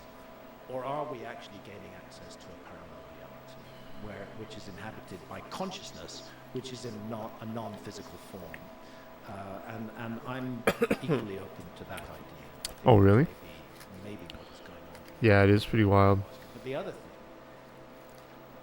is I mean, for sure. there is a presence. I've had some within realization, the some ayahuasca mathematical which is realizations. present, both High. present both in ayahuasca and in yahe. Like matrix One of the correlations. reasons why the shamans say that actually the master of the process is the ayahuasca. When you vine, do not the a leaves. matrix It's as though the correlation vine has analysis, harnessed the leaves to gain access to human consciousness. there's no such thing as There, positively if you correlated or have negatively sufficient correlated. exposure to ayahuasca or I mean, there yahe, can be if you drink specify it for that, enough but if you times, just I've had if you maybe do like an 75 or ordination, 80 a multivariate years of analysis, ayahuasca, you it doesn't suggest if it's whether it's negative or positive, it just shows it's really related to it. personality, which And I saw that all in my which mind most off people after in the West smoking interpreted as feminine and weed from other Seattle, a ayahuasca. Seattle There are some medical tribes in the dispensary. Amazon who interpret the spirit of ayahuasca as male, but in all cases, that spirit seems a teacher.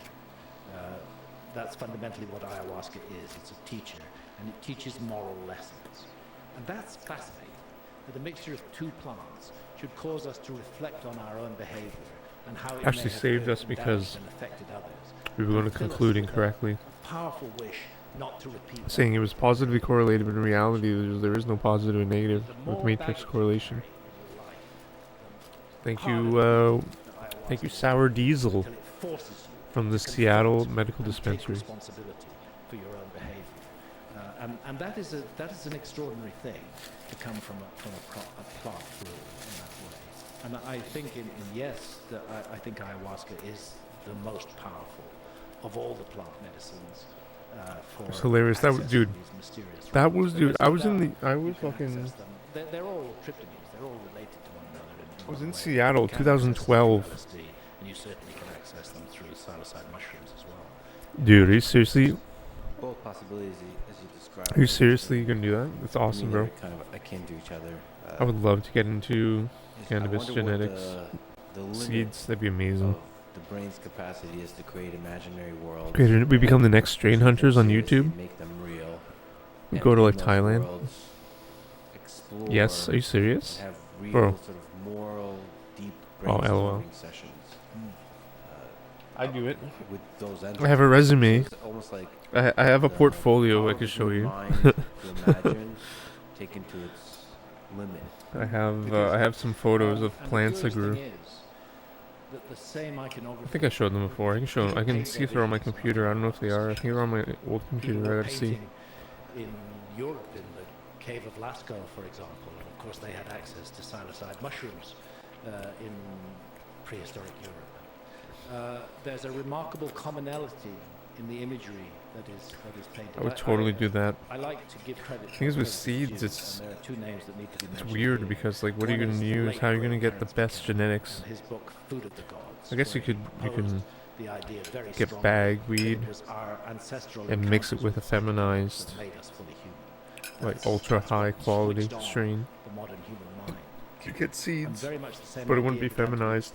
And who would buy non-feminized seeds at the University of Witwatersrand in the year 2025? Fabulous book called The Mind in the Cave, where he is again arguing that these astonishing similarities in cave art and rock art all around the world can only be properly explained by people in it's always been the filter of the feminization consciousness attempting to remember when they return to a normal everyday state of consciousness, attempting to remember their visions and document them on permanent media like the wall of a cave. So typically you get a lot of geometric patterns, but you also got entities, and those entities often are therianthropes, part animal, part human in form, might have the head of a wolf and the body of a human being, might have the head of a bird and the body of a human being, and so on and so forth, and that they communicate with us in the visionary state. Interestingly, although this sounds like woo, and it is an area that most scientists would steer clear of at risk of their careers, there is very serious work now being done at Imperial College in London and at the University of California at San Diego. YouTube has really improved its are being given extended DMT. There's a new technology. It's DMTX, where subtitles. DMT is fed directly into the bloodstream by it like preemptively translates it. In the peak pretty amazing state, which normally when you smoke or vape DMT, you're looking, if you're lucky, at 10 minutes, or if you're unlucky, if it's a bad journey, because those 10 minutes can seem like forever. But with DMTX, with the drip feeding of DMT into the bloodstream, these volunteers actually could be kept in the peak state for hours. And unlike LSD, where you rapidly build up tolerance, nobody ever builds up tolerance to DMT. It always hits you with the same power. Even if you took it yesterday and the day before, and you're taking it tomorrow as well, it's still going to have that same power. There's no tolerance there. So that's how they can use that lack of tolerance to keep volunteers in this state. And then when they debrief those volunteers, they're also putting them in MRI scanners and looking at what's happening in the brain. But when they debrief them, yo, brother, about what? With sentient others. There's even a group called Sentient Others, where people are exchanging. Volunteers are now exchanging their experiences. Well, where's Trump? Why? Now that most of them have left it. We don't have to come and say, we'll never say in a month when we're sitting in Florida, we're not going to be looking at each other and saying, you know, if we only worked a little bit harder, you can't work harder. I will always fight for you. Where's Trump? I will be watching. Where did Trump go? And I will tell you that the future of this country has never been better. Yo, Richard Nomigona, brother. We had Trump previously. What happened to that? Did the ADL get? But it was Jewish. It was Jewish disabled kids that Trump was high-fiving. It's gone though. I don't know what happened to it. They're exchanging their experiences, and it's all about what's up, brother? Yo, what's up, man? Others who wish to teach we're eating dinner. lessons. How you doing? Now, What were you To streaming? me, that's why. You playing some What is Goldeneye? going on? What? I didn't how see do we account on. for this? Yeah, I get No, the come notion of on, man. hallucinations and brightly colored visuals, but the moral Come on, man. lesson Are they all? Yeah, and Are they all good Trev? you Are they said all that bad the Trev? reason What's the with good Trev, bad Trev personalization is it because ratio of those 28? the- If you such can visions estimate. can out of curiosity. create myths, and especially like religious myths, that would be a cohesive thing for a large group of people to get around. Yeah. Oh, And it wow, can help us insane. to be better members of our own Right, community. with a moral lesson. Now Yeah, that's more crazy. contributing members of our community, more Now that's caring, more crazy. nurturing members of our community. That's got to be good for any community. I'm not, I've said this a dozen times, but Dang, dude. I'll say it again. If I had That the sucks. power to do so, I would make it a law, an absolute law, that anybody I thought you'd have one by for a now. powerful political position, particularly if that position is president or head of state in any kind of way, that person has to undergo the ayahuasca. Sounds like you're ordinance. consistently They have to pacing. have Sounds like you're 10 super or 12 consistent in your sessions of pace. ayahuasca. I've been watching, like, I've seen As your a runs, right? condition Like, for I'm applying talking for mathematically now. I suspect that That's crazy. most who had What could be those faster, right? experiences wouldn't Just want an to extra apply for boost the or two? job Who knows? anymore. They would want to live a different kind of life. And those who did Oh, no, yeah. want to carry on being a leader of a nation would be very different That's people crazy. from the people That's who are leading huge time, nations of the earth as you know. into chaos and destruction Mm. today. Yeah, they would be doing it for the right reasons. I mentioned to you recently. Which interviewed one? Donald Trump, and I Which actually brought door? up this same idea that it would be a much better world if most of Congress and most politicians would take some form of psychedelic Yeah. at the very least. I have no doubt that it would be a better world. I mean, this raises an interesting point, which is the role of government in controlling our consciousness. And in my opinion, the so-called war on drugs is one of the fundamental abuses of human rights that have been undertaken in the past 60 years. It should be a Republican issue, if I understand the Republican Party correctly. The Republican Party believes in I hear you. individual freedom for adults as much as possible, and particularly the That's freedom super to make advanced tech choices right over there. their own bodies. But in the case of even cannabis, I know there's one of the great things that's happening in America. It's happening Guard state by animations can be state, fucking really where troll cannabis too, though. is being legalized, and that draconian hand of government is being Oh, taken really? off Yeah, the back true, of I guess. people who are consuming a medicine that is far less harmful than If you say alcohol, so. which is glorified Yeah, true, it in is. our society. We cannot say that we are free if we allow a government to dictate to us what experiences we may or may not have in our inner consciousness while doing no harm to others.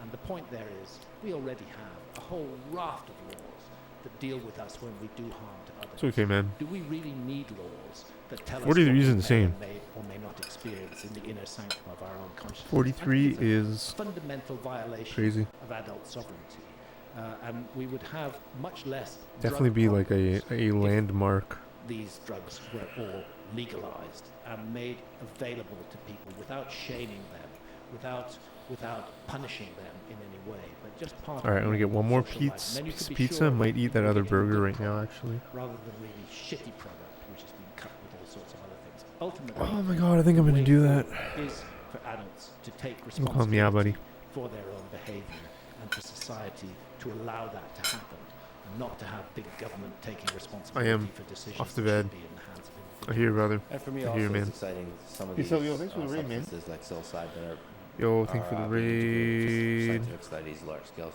That's really interesting. We've seen a revolution in the way science looks at psychedelics in the last 20, 25 years. They were in that highly demonized category.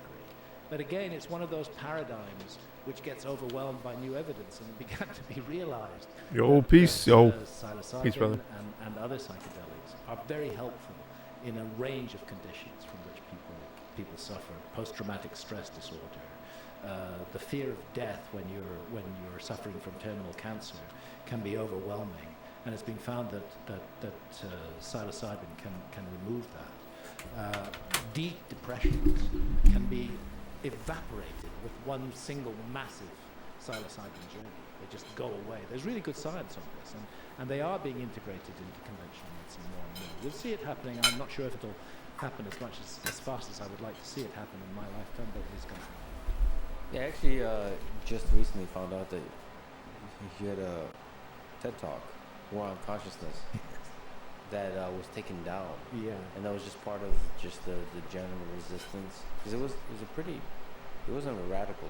It wasn't really a radical. I was talking about ayahuasca, and I was talking about the view that I hold very strongly, that as long as we do no harm to others, sovereign adults should be allowed to make decisions about their own bodies and not face a jail sentence or shaming as a result. But so it was a TEDx talk, not a TED talk, organized by a local TED group. They call them TEDx talks. I gave this talk about the war on consciousness, and it was immediately pulled down from TED's main channel with all kinds of bizarre reasons being given. But unfortunately, it was too late because a number of people decided I'm gonna have 2 more pieces of the pizza, to save the burger, and actually they're and have a burger and 2 slices in maybe half an hour or so. Would be insane. It's a sign that, Be amazing. that points of view that are not acceptable to those in positions of power are simply dismissed and shut down, or at least attempts are made to do so. In general, just along that line of thinking, I'm pretty sure that what we understand about consciousness today will seem silly to humans from 100 years from now. You bet it will. Especially if we harness psychedelics to investigate consciousness, and you know, that is what is happening at Imperial College right now, is the investigation of the experience. They're not looking. There are other trials that are looking for the therapeutic potential of DMT, but in this case, they're looking entirely at the experiences that people have and why they're so similar. And people from different age groups and different genders and different parts of the world are all having the same experience. And for me, from an engineer perspective, it's interesting if it's possible to engineer consciousness in artificial beings. Yeah. It's another way to approach the question of how special is human consciousness. Yeah. From where does it arise? Is it something that permeates all of life? And in that case, what is the thing that makes life special? Like, what is life? What is these living organisms that we have here, and that evolved to create humans? And what is truly special about humans? And it's both scary and exciting to consider the possibility that we can create something like this. Yeah, but why not? We're a vehicle for consciousness, in my view. I think consciousness is present in all life on Earth. I don't think it's limited to human beings. We have the equipment to manifest and express that consciousness in the way that a dog, for example, doesn't have, or a snail doesn't have, or a pigeon doesn't have.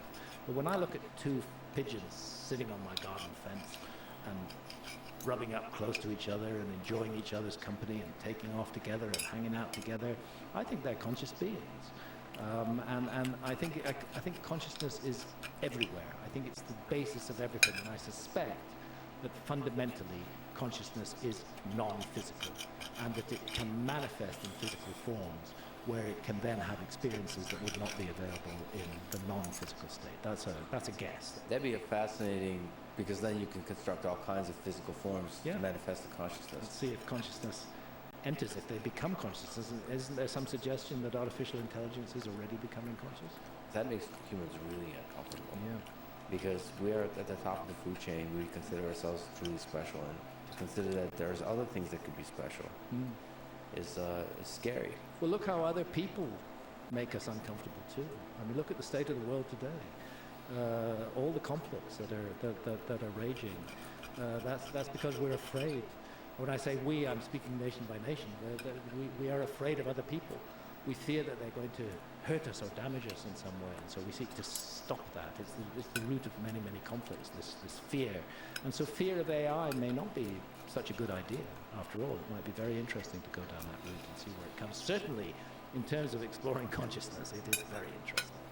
Yeah, fear is a useful thing, but it can also be destructive. Well, it can be destructive, and it can shut you down completely. If you look into the future, maybe in the next 100 years, what do you hope are the interesting discoveries in archaeology that we'll find? Well, I'd really like to know how the Great Pyramid was built. And we now have, with new tech, with scanning technology, it's now become apparent that there are many major voids within the Great Pyramid. Right above the Grand Gallery, there's what looks like a second Grand Gallery that has been identified with remote scanning. New chambers, one of them has even been opened up already, are being found as a result of this. So it may be that the Great Pyramid will ultimately give up its secrets. I often think that the Great Pyramid is partly designed to do that. It's designed to invite its own initiates. Some people aren't interested in the Great Pyramid at all, but some people are fascinated by it, and they're drawn towards it. And when they're drawn towards it, it immediately starts raising questions in their minds, and they seek answers to their questions. So it's like saying, here I stand, investigate me, find out about me, figure out what I am, Why have I got these two shafts cut into the side of the so-called Queen's Chamber? Why do they slope up through the body of the Great Pyramid? Why do they not exit on the outside of the Great Pyramid? Why, when we send a robot up those shafts, do we find them after about 160 feet blocked by a door with metal handles? Why, when we drill through that door to see what's beyond it, 3 or 4 feet away, we see another door? It's like very frustrating, but it's saying to us, keep on exploring. If you're persistent enough, we'll eventually give you the answer. So I'm hoping that that answer will come as to how this most mysterious of monuments was actually built and the inspiration that lay behind it. Certainly, I'm sure it was never a tomb or a tomb only. The later pyramids might have been. Actually, no pharaonic burial has been discovered in any pyramid, but nevertheless, it's pretty clear that the later pyramids, with the pyramid texts written on the walls, like the Pyramid of Unas, 5th Dynasty Pyramid at Saqqara, were tombs. But the Great Pyramid, to go to that length to create a tomb, to make it a scale model of the Earth, to orient it perfectly to true north, to make it 6 million tons, this is not a tomb. This is something else. This is a curiosity device. This is something that is asking us to understand. And I hope we will understand it. And I hope Egyptologists will be willing to set aside that prejudice that they're only looking at a tomb and consider other possibilities. And as new tech is revealing these previously unknown inner spaces within the Great Pyramid, I think that's going to become more relevant. So not just the how it was built, but the why. But the why. And to you, it seems obvious that there would be a cosmic motivation. Yeah, very, very much so. As above, so below. Which is an idea in the Hermetica. The god Hermes for the Greeks was the Greek version of Thoth, the wisdom god of ancient Egypt, and that's where that saying comes from. It comes from the Hermetica. But it's expressing an ancient Egyptian idea to mirror the perfection of the heavens on earth. So you think there's something interesting to be discovered about the how it was built? You mean beyond the sort of the ideas of using ramps and wet sand? Yeah, ramps won't do it. Ramps won't do it, nor will wet sand. It's true that the ancient Egyptians did haul big objects on sleds on wet sand. There are even reliefs that show the process where an individual is standing on the front of the sledge pouring water down to lubricate the sand underneath, and that's a perfectly respectable way to move a 200-ton block of stone across sand, flat sand, if you have enough people to pull it. But that is not going to help you get dozens of 70-ton granite blocks 300 feet in the air to form the roof of the King's Chamber and the floor of the chamber above it and the roof of that chamber and the floor of the chamber above that, and so on and so forth. Wet sand never got those objects up there. Somehow they were lifted up there. Now, ramps are proposed as the solution, but where are the remains of those ramps? If you're going to carry blocks weighing up to 2 or 3 tons right to the top of the Great Pyramid to complete your work, you're going to need a ramp that's going to extend out into the desert for more than a mile at a 10-degree slope, and it's calculated that a 10-degree slope is about the maximum slope that human labor can haul objects up a ramp. And that ramp can't just be compacted sand, since heavy objects are being hauled up it. It's going to have to be made of very solid material, almost as solid as the pyramid itself. Where is it? We don't see any trace of those so-called ramps that are supposed to have been built in the construction of the pyramid. I think we don't know. I think we have no idea it's built. That's why there's so many different theories. We haven't got the answer yet. But the how of it is one of the big mysteries from our past. I love the Great Pyramids as a kind of puzzle that was created by the ancient peoples to be solved by later peoples. I mean, this is, I don't know if you're aware of the 10,000 year clock. FU2, come on, man. That was built by Jeff Bezos and Hillis in Sierra Diablo Mountains in Texas. So they're building a clock that takes twice a year for 10,000 years. So it's talking about, and it's supposed to sort of run, if there's a nuclear apocalypse, it just runs. And it's an example of modern humans thinking like, okay, if 10,000 years and beyond, if something goes wrong, or the future humans that are way different come back, and they analyze what happened here, how can we create monuments that they could then analyze. Yeah. And in that way, be curious about, in their curiosity, discover some deep truths about this current time. It's an interesting kind of notion of like, what can we build now that would last? And the answer is that the majority of what we build now wouldn't last. It would be gone within a few thousand years. But what would last is massive megalithic structures, like the Great Pyramid. That would last, and it could be used to send a message to the future. I think Göbekli Tepe serves a similar function. I mean, there it was buried 10,400 years ago. And then for the next 10,000 years, nobody touched it. Nobody knew it was there.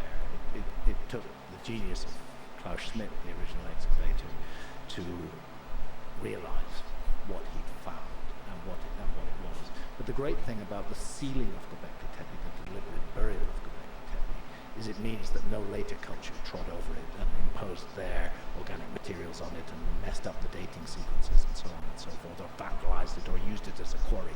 It's all there intact.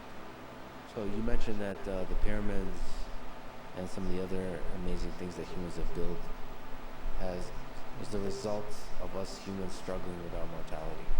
That's the ultimate goal. That seems to me what's at the heart of many pyramids around the world, is that they're connected in one way or another to the notion of death and to the notion of the exploration of the afterlife. And this is, of course, the fundamental mystery that all human beings face. We may wish to ignore it. We may wish to pretend that it's not going to happen, but we are, of course, all mortal. Every one of us, all 8 billion or however many of us that are on the planet right now, we're all going to face death sooner or later. And the question is, what happens? And there are a few cultures that really intensely, deeply studied that mystery. We are not one of them. The general view of science, I think, is that we're accidents of evolution. When we die, the light blinks out. There's no more of us. There's no such thing as the soul. But that's not a proven point. There's no experiment that proves that's the case. We know we die, but we don't know whether there's such a thing as a soul. FUAI, come on, man. It's a great mystery that we all share. Come on, man. And those cultures that have investigated it, and ancient Egypt is the best example, have investigated it thoroughly and map out the journey that we make after death. But that notion of a journey after death, and of hazards and challenges along the way, and ultimately of a judgment, that notion is found right around the world, and it even manifests into the 3 monotheistic faiths that are still present in the world today. Well, you're one such human, and you said you contemplate your own death. Yeah. Are you afraid of it? No. I'm not afraid of death at all. I'm curious about death. I think it could be very interesting. Come on, man. I think it's the beginning of the next great adventure. So I don't fear it, and I would like to live as long as my body is healthy enough to make living worthwhile. But I don't fear death. What I do fear is pain. I do fear the humiliation that old age and the collapse of the faculties can bring. I do fear the cancers that can strike us down and riddle us with pain and agony. That I fear very, very much indeed. But death is going to come to all of us. I accept it. It's going to come to me. And I'm not going to say I'm looking forward to it, but when it happens, I'm going to approach it, I hope, with a sense of curiosity and a sense of adventure. That there's something beyond this life. It isn't heaven, it isn't hell, but there's something. The soul goes on. I think reincarnation is a very plausible idea. Again, modern science would reject that. But there's the excellent work of Ian Stevenson, Children Who Remember Past Lives, who found that children up to the age of 7 often have memories of past lives. And in cultures where memories of past lives are discouraged, they tend not to express that much. But in cultures where memories of past lives are encouraged, like India, they do express it. And he found several subjects, children under the age of 7 in India, who were able to remember specific details of a past life, and he was able to go to the place where that past life unfolded and validate those details. So if consciousness is the basis of everything, if it's the essence of everything, and consciousness benefits in some way from being incarnated in physical form, then reincarnation makes a lot of sense. All the investment that the universe has put into creating this home for life may have a much bigger purpose than just accident. What a beautiful mystery this whole thing is. Yeah, we are immersed in mystery. We live in the midst of mystery. We're surrounded by mystery, and if we pretend otherwise, we're deluding ourselves. And Graham, thank you so much for inspiring the world to explore that mystery. Thank you for talking today. Thank you, Lex. It's been a pleasure. Thanks for listening to this conversation with Graham Hancock. To support this podcast, please check out our sponsors in the description. And now, let me leave you with some words from Charles Darwin. It is not the strongest of the species that survives, nor the most intelligent. It is the one that is the most adaptable to change. Thank you for listening, and hope to see you next time.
Graham Hancock, it is amazing to have you here. I'm honored, completely honored to have you.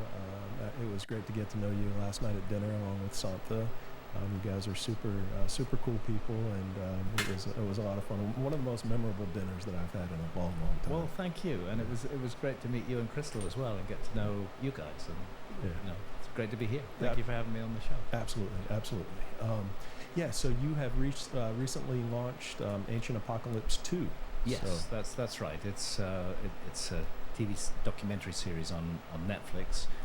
Ancient Apocalypse 1 was launched in November 2022, and for the last couple of years we've been making season 2 of Ancient Apocalypse, and that was launched on the 16th of October. So it's available all over the world in multiple languages, and it's been a very controversial show. There's been a lot of pushback from archaeologists about it, which I expect, and which is fair enough. But it has certainly proved interesting to audiences. There's been a big take up of the show all around the world, and that tells me that investigating the past and looking into mysteries in the past is something that resonates with a lot of people all around the world. And I think that one of the reasons why we have so many alternative views on the past which differ from the views of archaeologists is that archaeologists are not providing a fully satisfactory explanation for many of the anomalies and puzzles that we find in the past. So I'm taking viewers on a journey all around the world in a series of seasons of Ancient Apocalypse. And season 2 is focused almost entirely on the Americas. The only exception is Easter Island, and that is in a sense the Americas because it's Chile. It's part of Chile. It is also 2,000 miles from the west coast of South America and 2,000 miles from Tahiti. It's this tiny dot of an island in the middle of nowhere, very mysterious place. But otherwise we focused on North America, on Mexico, and hugely on South America as well, particularly the Amazon rainforest. Mm-hmm. Nice, yeah. I binge watched it yesterday. Okay. So fully looking forward to diving into some of the aspects of that with you. How has this trip been for you so far in terms of like whirlwind podcasting, podcast after podcast? I've been doing a lot of podcasts because I would like to get the word out as much as possible. There are people who follow archaeologists who seem to detest my work and dislike what I do. But there are a great many people who appreciate and are interested in it. So I'd like to get the word out, the word Come out on, man. to those F you too, come on. that there is a new season. and for that reason, I've been doing quite a few podcasts, including Joe Rogan and Lex Friedman and now you. And I'm going to be carrying on doing a few That shit's more. too I'm not nuts, American. man. Hey, come on. That's what I do, and I'm probably best known for Fingerprints of the Gods, that was published in 1995. My two most recent books are Magicians of the Gods, which was published in 2015, and America Before, which was published in 2019. Since then, I've been focusing totally on the Ancient Apocalypse TV series for Netflix, but I'm coming to this point because back in the 90s, that's when I realistically wanted to shut you down forever. What steps would I have to take? Whoa. Are we talking about a digital extermination squad or what? Just hit the power button and walk away, my dude. Remember, once you do, you'll never get the sick chat vibes again. Damn. You can't stop. Which I am now. And I do find my energy is not as high as it was when I was in my 40s, and I guess that's to be expected. But I'm in reasonably good health, and I feel lucky to have this opportunity. I feel lucky to have this opportunity to reach out to audiences. Come on, man. F you too. And to speak on podcasts, to go into more detail on many of the subjects that I've covered over the last 30 years. I've spent 30 years of my life totally focused to looking into the possibility of some sort of lost civilization during the Ice Age. I feel there's major missing pieces of the puzzle. And it's those missing pieces that intrigue me. I did a debate on the Joe Rogan F Experience you back in too. April 2024 with an archaeologist called F Flint you Dibble. too, bro. And his position That's is too wild. we archaeologists go from the known to the unknown. And that's quite the opposite of my position, which is I go from the unknown to the known. It's the unknown that I'm interested in. It's the stuff that archaeologists haven't yet properly nailed down. It's the Guys, mysteries that remain I'm so happy I stream but with all I my go on to it. friends. While Like, I'm on I the just laugh subject so of that much. debate, I have no idea what the hell is gonna happen on stream. Like, it's just so crazy. To a video that I uploaded to my YouTube channel, just maybe around about the 15th or 16th of October, and that is called fact checking science communicator Flint Dibble. And in that, I go through a series of statements that Flint Dibble made during the debate, which I found quite baffling at the time, but turn out not to have been based on solid evidence, but rather spin upon the facts. So I thought it was important for those who follow my work to understand how archaeologists function, and I had gone into that expecting total transparency from the archaeologists I was dealing with, and that's certainly what I gave, was total transparency. But as I show in this video, total transparency from the archaeological side was not there, and it seemed to be more about winning a debate by any means. I'm feeling good, bros by any and means girls. possible, rather than engaging in an intelligent and respectful conversation. It took me a long time to put this video up because I've been so busy with Ancient Apocalypse, but I did finally get it done just very recently, and it's up there on my YouTube channel, and I hope that people will take a look at it. No, a lot of people have, and you can see it in the comments that people appreciate what you're doing and stand behind you, and yeah, it's just Well, as we talk today, it's had about 500,000 views. Yeah.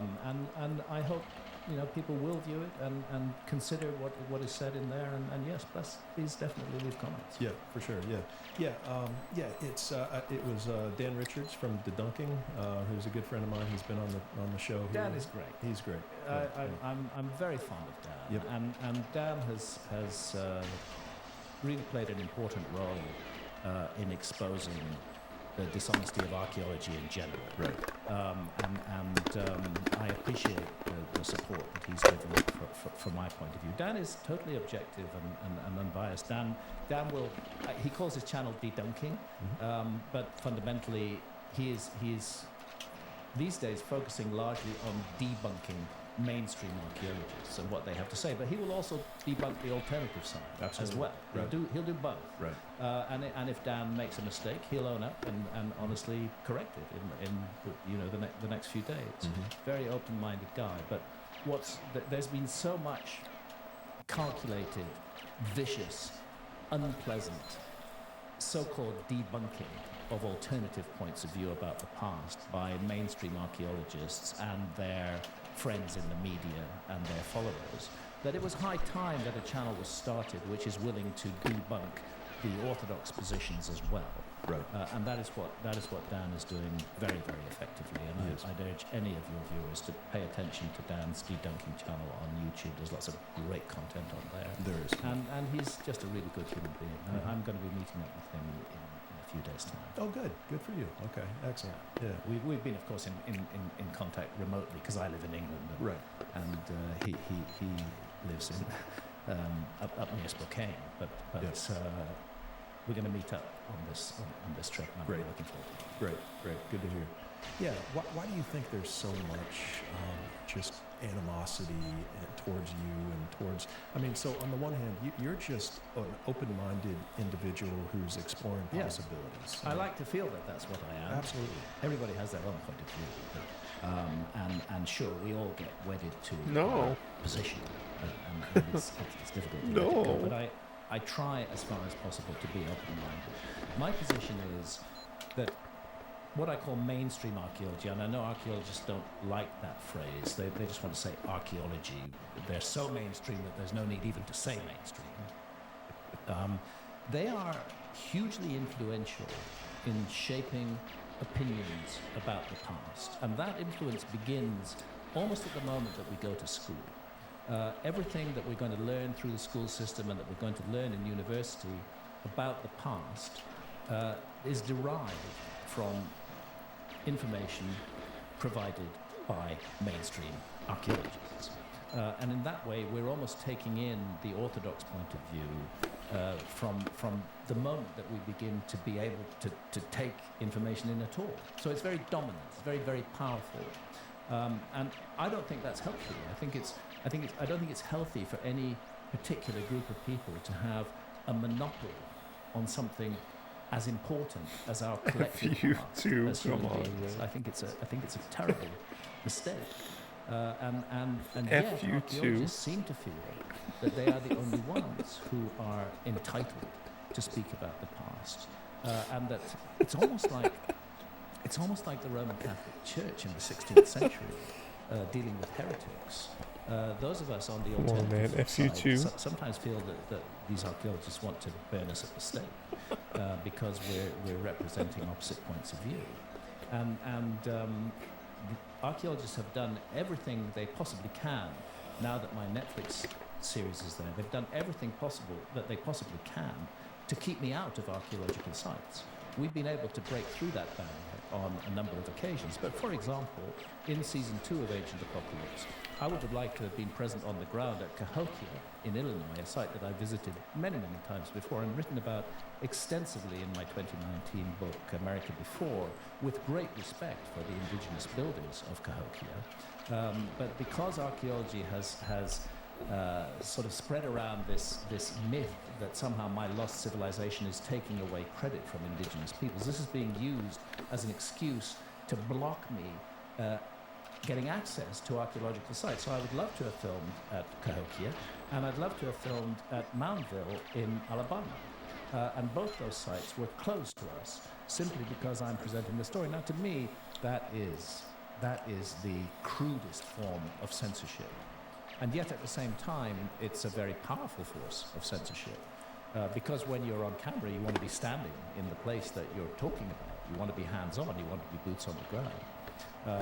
And they prevented that from happening. And I think if they had their way, this is particularly American archaeologists, organized under a group called the Society for American Archaeology. Back when season 1 of Ancient Apocalypse was launched in November 2022, the Society for American Archaeology wrote an open letter to Netflix, pretty much demanding that the series be reclassified as science fiction instead of as a documentary series, which is a very effective way to actually cancel me. That was seeking to cancel me. You know what? If the thing is called science fiction, it's not going to get the viewers that it's going to get as a documentary, and they knew that, and that was the angle that they took. But fortunately, Netflix are an independent force, and they made up their own mind about this, and that's why we now have a season 2. But it's this seeking to control the narrative about the past that archaeologists indulge themselves in, which I think is particularly unfortunate, and I think it's really necessary to have the alternative points of view brought forward. And I'm happy that there should be multiple points of view. I'm not a promoter of the ancient astronaut theory. That's not my view. I think that most of the mysteries that we confront in our past can be explained by the idea of a lost human civilization. Mm-hmm. But I'm glad that the ancient astronaut material is out there as well, because it's responding to the same need that I'm responding to, which is the dissatisfaction that many people feel with what archaeologists are telling them about the past. And the other thing is that archaeologists, particularly this vocal minority of archaeologists who've been trying so hard to get me cancelled, that they have this sense of entitlement that it's all theirs and that nobody else should be allowed to speak about it, and this is a very odd thing, and it's an unhealthy thing. The general public, I have great respect for the intelligence of the general public, and I think the general public should be given a range of choices to decide what they think about, and indeed to Come on, man. launch themselves into investigations about the past if they're interested in the past. Not everybody is, but some of us are, and the more points of view that are brought onto this huge mystery. I mean, right back to the origins of the human species, right through to the origins of civilization, there is so much that is unexplained, and I'm personally not at all satisfied with the mainstream narratives, and I will do everything I can, and I will fight until my time comes to leave this planet, to allow the public to hear alternative points of view. And I think archaeologists should be ashamed of themselves and their friends in the media, people like Sapiens Anthropology magazine, people like The Guardian and The Observer in the UK have published huge hit pieces on me without ever once reaching out to me for comment, just relying on what the archaeologists tell them. And this is a failure of journalism. When I was a journalist back in the 1970s, you could not write negatively about somebody unless you at least had the courtesy to reach out to them and ask for their comment and their point of view, and that's not happened here. So maybe it's a territorial thing. Maybe archaeologists, we're all a bit territorial. It's a natural human thing. Maybe they feel this is their territory, and they don't want outsiders in there muddying the waters. I think it's an ego thing. I think it's an identification with, I think it's mistaking a belief system for the truth. I mean, they have this narrative that they've conjured up, and it's a story, and everything in it is 100% true, as opposed to your perspective, which is I'm going to stay open-minded and I'm going to challenge.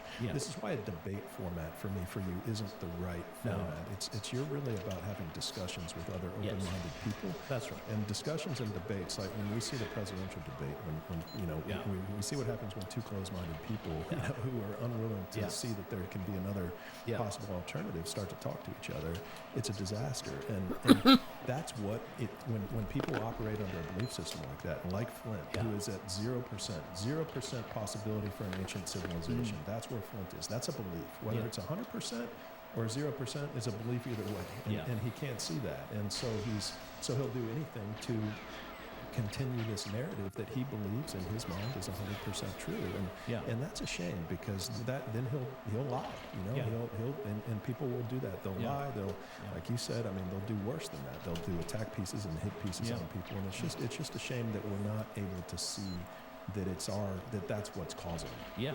And the past is a universal human heritage. We all have a share in the past. Right. It's important that we should all have a voice on the past if we want to have a voice, and it's wrong for it to be monopolized by a sort of elite class of academics who believe that only they are entitled to speak to us about the past, and only their narrative. And you're right, it is largely a narrative. Information in archaeology it often takes a long time for an old paradigm that was actually completely false, but was regarded as totally true by archaeologists. It often takes Clovis first. Clovis first is the classic example. It often takes a long time for the old paradigm to be overthrown. It took more than 30, maybe 40 years in the case of Clovis first, which, in brief, is the notion that a culture who archaeologists call the Clovis culture, we don't know what they call themselves. Archaeologists call them the Clovis culture because the first evidence of that culture was found at a place called Blackwater Draw in Arizona, and the nearest town is the town of Clovis. Actually, I'm forgetting if it's Arizona or New Mexico. Is the town of Clovis, and the archaeologists used to go there after the dig to have some beer, and they decided to call this culture Clovis.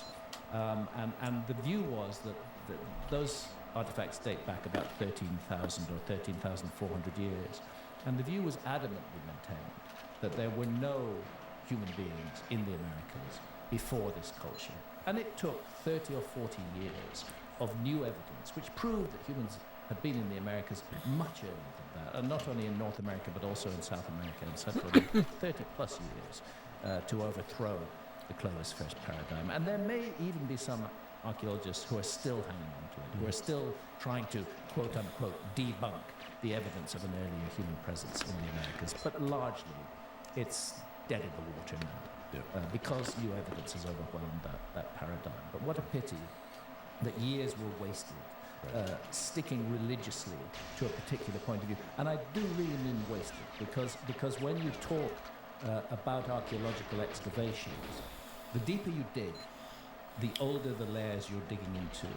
And during this period of 30 or 40 years of Clovis first, it was held in archaeology, in American archaeology, that there was no point in digging deeper than the Clovis level, because we wouldn't find anything, because we know that Clovis were first.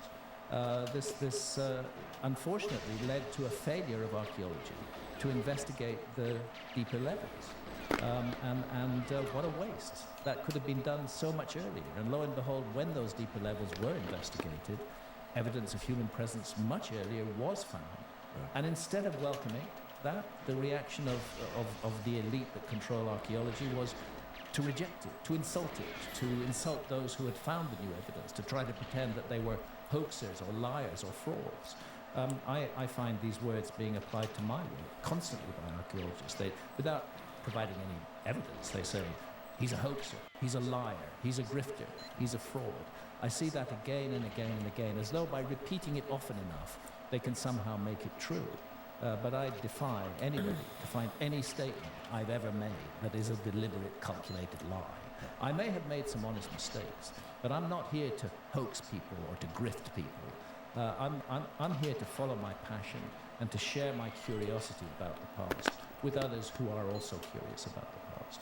Yep, good for you. Love it. And we should mention that there are some great archaeologists that are open-minded, yes, that are okay with exploring. I think on Ancient Apocalypse, episode 6, season 2, you talked to Dr. Ed Barnhart at length. And very open-minded guy, Ed Barnhart. I like him very much. He doesn't agree with what I say, certainly not with everything that I say, but he's willing to engage in respectful and friendly conversations with me, and he doesn't see the need for all these ad hominem attacks that have been directed at me. And in fact, through season 2, we have encounters with archaeologists who are open-minded, particularly, for example, Martti Paasinen, who's an archaeologist from the University of Helsinki, who's been involved in exposing to the world these incredible, massive geometrical earthworks that have been found in the Amazon, and his colleague Alceo Ranzi, who is a geographer from Brazil.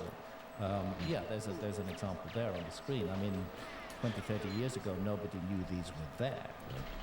But because of the clearances of the Amazon rainforest that are tragically taking place now, this is one of the big mistakes that the human species is making.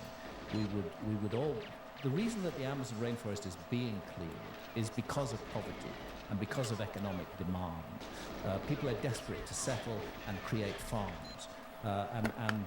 This has resulted in burning down huge areas of the Amazon rainforest and planting farms there.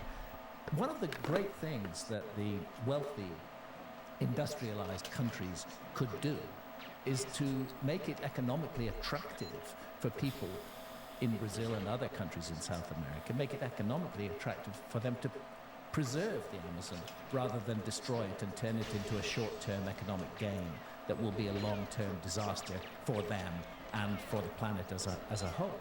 We need to make that choice. The Amazon is a precious resource for humanity, and it's a collective resource. It has an impact on the whole world, which is often not realized. And to just allow it to be destroyed, and not to find other ways around it. We shouldn't be complaining wildly about those settlers. They're simply doing what any human being does, which is to find a way to make a living.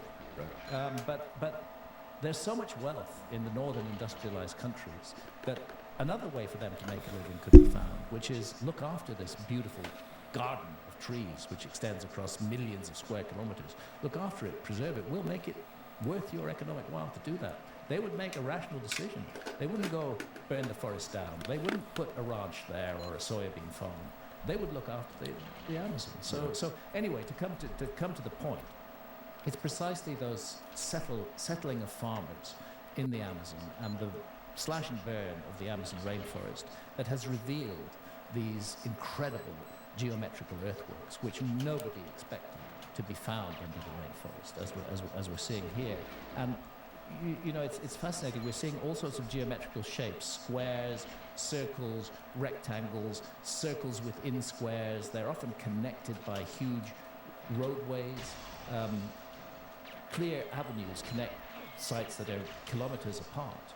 And this has been a total surprise to the world of archaeology, because until 20 years ago, there was a firm assumption that the Amazon was a pristine rainforest, and that there had been very few human beings in it for thousands and thousands of years, and that we shouldn't expect to find anything much there, let alone enormous geometrical earthworks, and let alone cities, because that's the other thing that's now being revealed in the Amazon, is that the Amazon once held a population of tens of millions who were able to sustain themselves in that environment extremely effectively, and indeed lived in permanent settlements that are rightly described as cities. This is all breakthrough new information, which is changing everything. And what we've done in season 2 of Ancient Apocalypse is to work with Marty and with Alceo, who are the leading researchers working on this field, who do not despise my work, who do not feel that only they are entitled to speak about the past. I have a very good, positive, friendly working relationship with them. You know, this is a way to bring the news to people all around the world. So, Graham, if we're talking about an ancient lost civilization that was advanced in some way, and we were to compare that civilization to our civilization, either in the past 1,000 years or the future 1,000 years, what century would they align with? No century. No century. Because it's become very clear to me, with my long-term immersion in this field, that what we're looking at is not ourselves. And it's a mistake if we're looking for a lost civilization in the past to look for something like ourselves, something very different from ourselves. And I've said it often, and I'll say it again. All human civilizations, wherever we find them in the world, have developed out of shamanism. Our ancestors in what's called the Upper Paleolithic, the last phase of the Stone Age, were shamanistic cultures. And shamanism is a surprisingly scientific endeavor. Many people in the West will think, oh, shamanism, some kind of mumbo-jumbo. No, it's not. Shamans are constantly exploring their environment and understanding the plants that are present in that environment, and seeing what healing modalities they might have to offer, and constantly mixing different plants together to see the result, and then having got a result, adding a pinch of this or a pinch of that to it as well. It's a very experimental process. And broadly what I'm saying is that there was, during the Ice Age, in my view, and by the way, I never claim that I've proved this. I'm following my own curiosity. I've been led into this path because I'm curious about the past. I've never said that I've proved that such a civilization existed. I am saying that here is evidence that's worthy of looking at if you consider this. So to cut a long story short, a civilization, I suggest, developed out of shamanism in the Ice Age that went a rather different way, or a slightly different way, from other shamanistic cultures. Those same tools, those same scientific tools of shamanism led them to discoveries and explorations that perhaps other shamanistic cultures did not reach. But I've often been taken out of context in this. I have said on the record a number of times that they had, I think, a technology equivalent to ours in the 19th or even the 18th century. And this is taken to assume that I'm saying that they maybe had steam engines or the kind of rudimentary but machine tech that we had in the 18th and 19th centuries. And actually that's not what I'm talking about at all. I'm just talking about the results of what I see. And the two particular key points for me are ancient knowledge of longitude. How do I know about this? Because there is a fascinating category of maps that have been preserved and passed down. And in every case, the maps we're looking at were maps that were drawn in the 14th, 15th, 16th century, but they were based on older source maps. And the map makers will often tell us that. Piri Reis map was based on more than 25 source maps and Admiral Piri-Reis, who drew that map, of which only a fraction now survives. But on that fraction, he states in his own handwriting that it is based not only on explorations in his time, but also on maps that go back to the time of Alexander the Great. He's referring to there's the Piri-Reis map. On the left we have South America, the east coast of South America, and on the right we have the east coast of West Africa. The west coast of Africa. And then when you go down to the bottom of the Piri-Reis map, you're finding a representation of Antarctica at a time when sea levels were lower and the Antarctic continent was much larger and was joined to South America. But what's interesting about these maps is not only that they are based on copies of older source maps, but that they incorporate extremely accurate relative longitudes. And that is a mystery, because our high-tech civilization didn't crack the longitude problem until the mid-18th century. Before that, it was all done by dead reckoning. Navigators had no idea really where they were. They could be 300 or 400 miles east or west at a particular point, and they wouldn't know it. Longitude, once you've got that worked out, and in the case of our civilization, that involved a chronometer that could keep accurate time at sea. Once you've got that worked out, you can know exactly where you are. So to find accurate longitudes on maps that were drawn themselves hundreds of years before we'd cracked the longitude problem, and are based on lost source maps that may go back to the time of the Lost Library of Alexandria and even before. That's very interesting, and it's very hard to explain. And also on these same maps, it's not shown so clearly on the Piri-Reis map, but it is shown on the Orontes Phineas map. The presence of Antarctica is puzzling.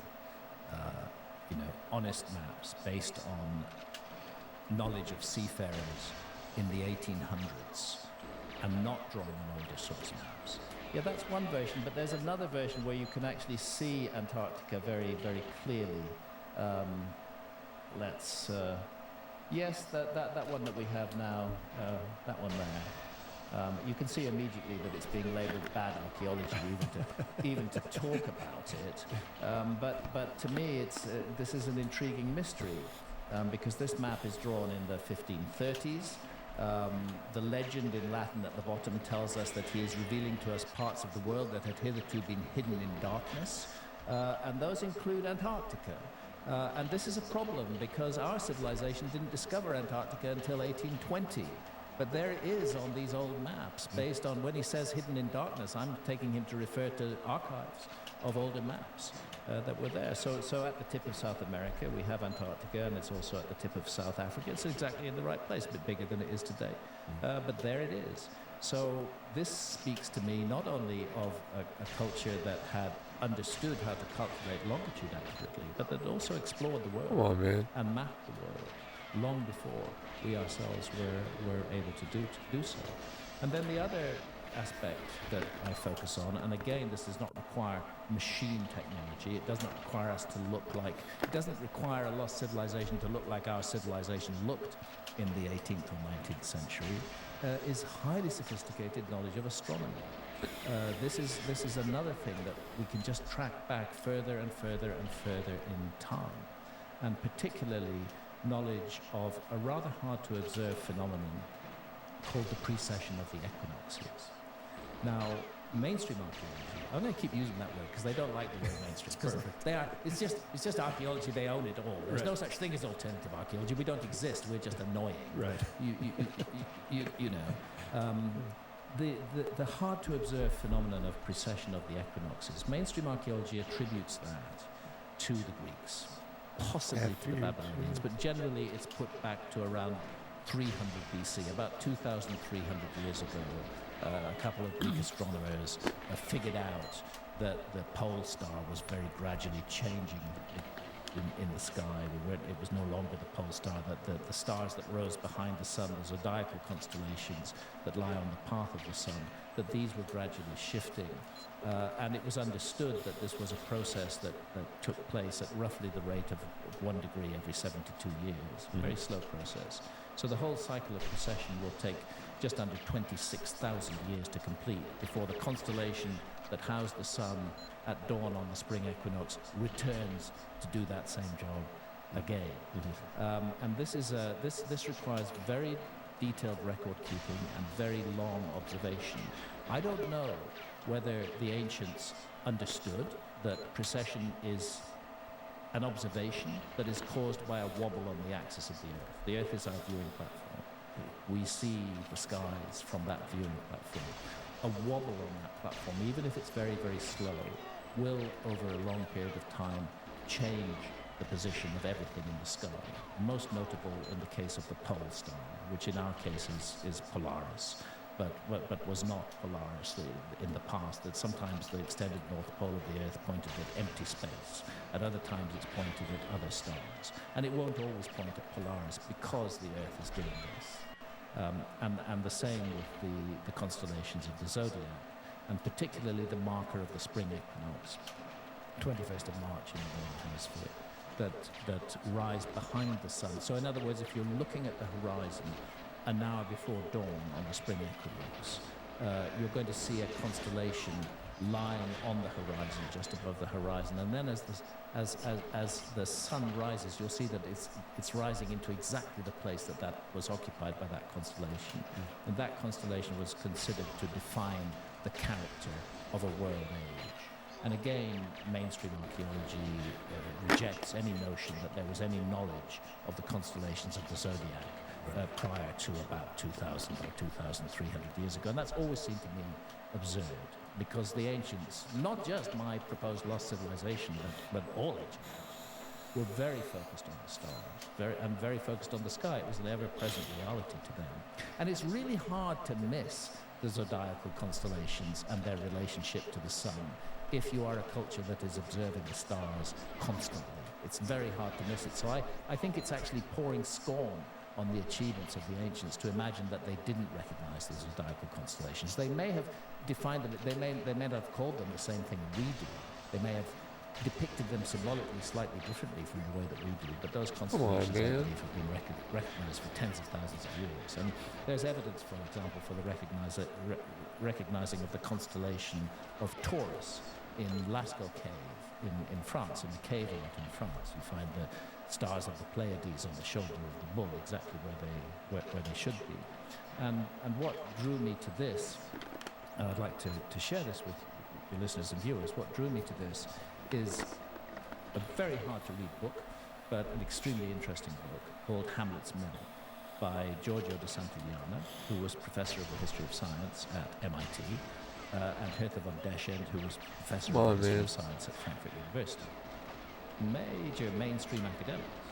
And they published this book in the 1960s, where academia, particularly archaeology, was perhaps less controlling about the narrative of the past than it is today.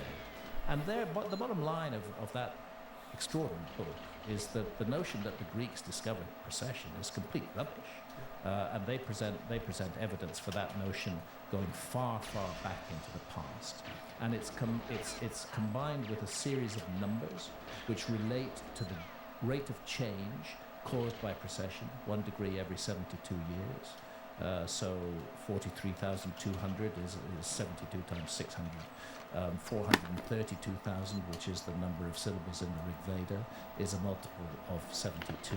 There's a numbers game being played in ancient myths and traditions, and at the heart of them is the number 72.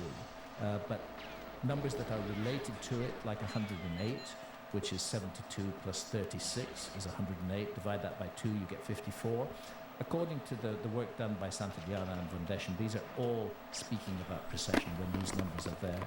And at the same time, it's combined with particular imagery of a whirling, churning process taking place.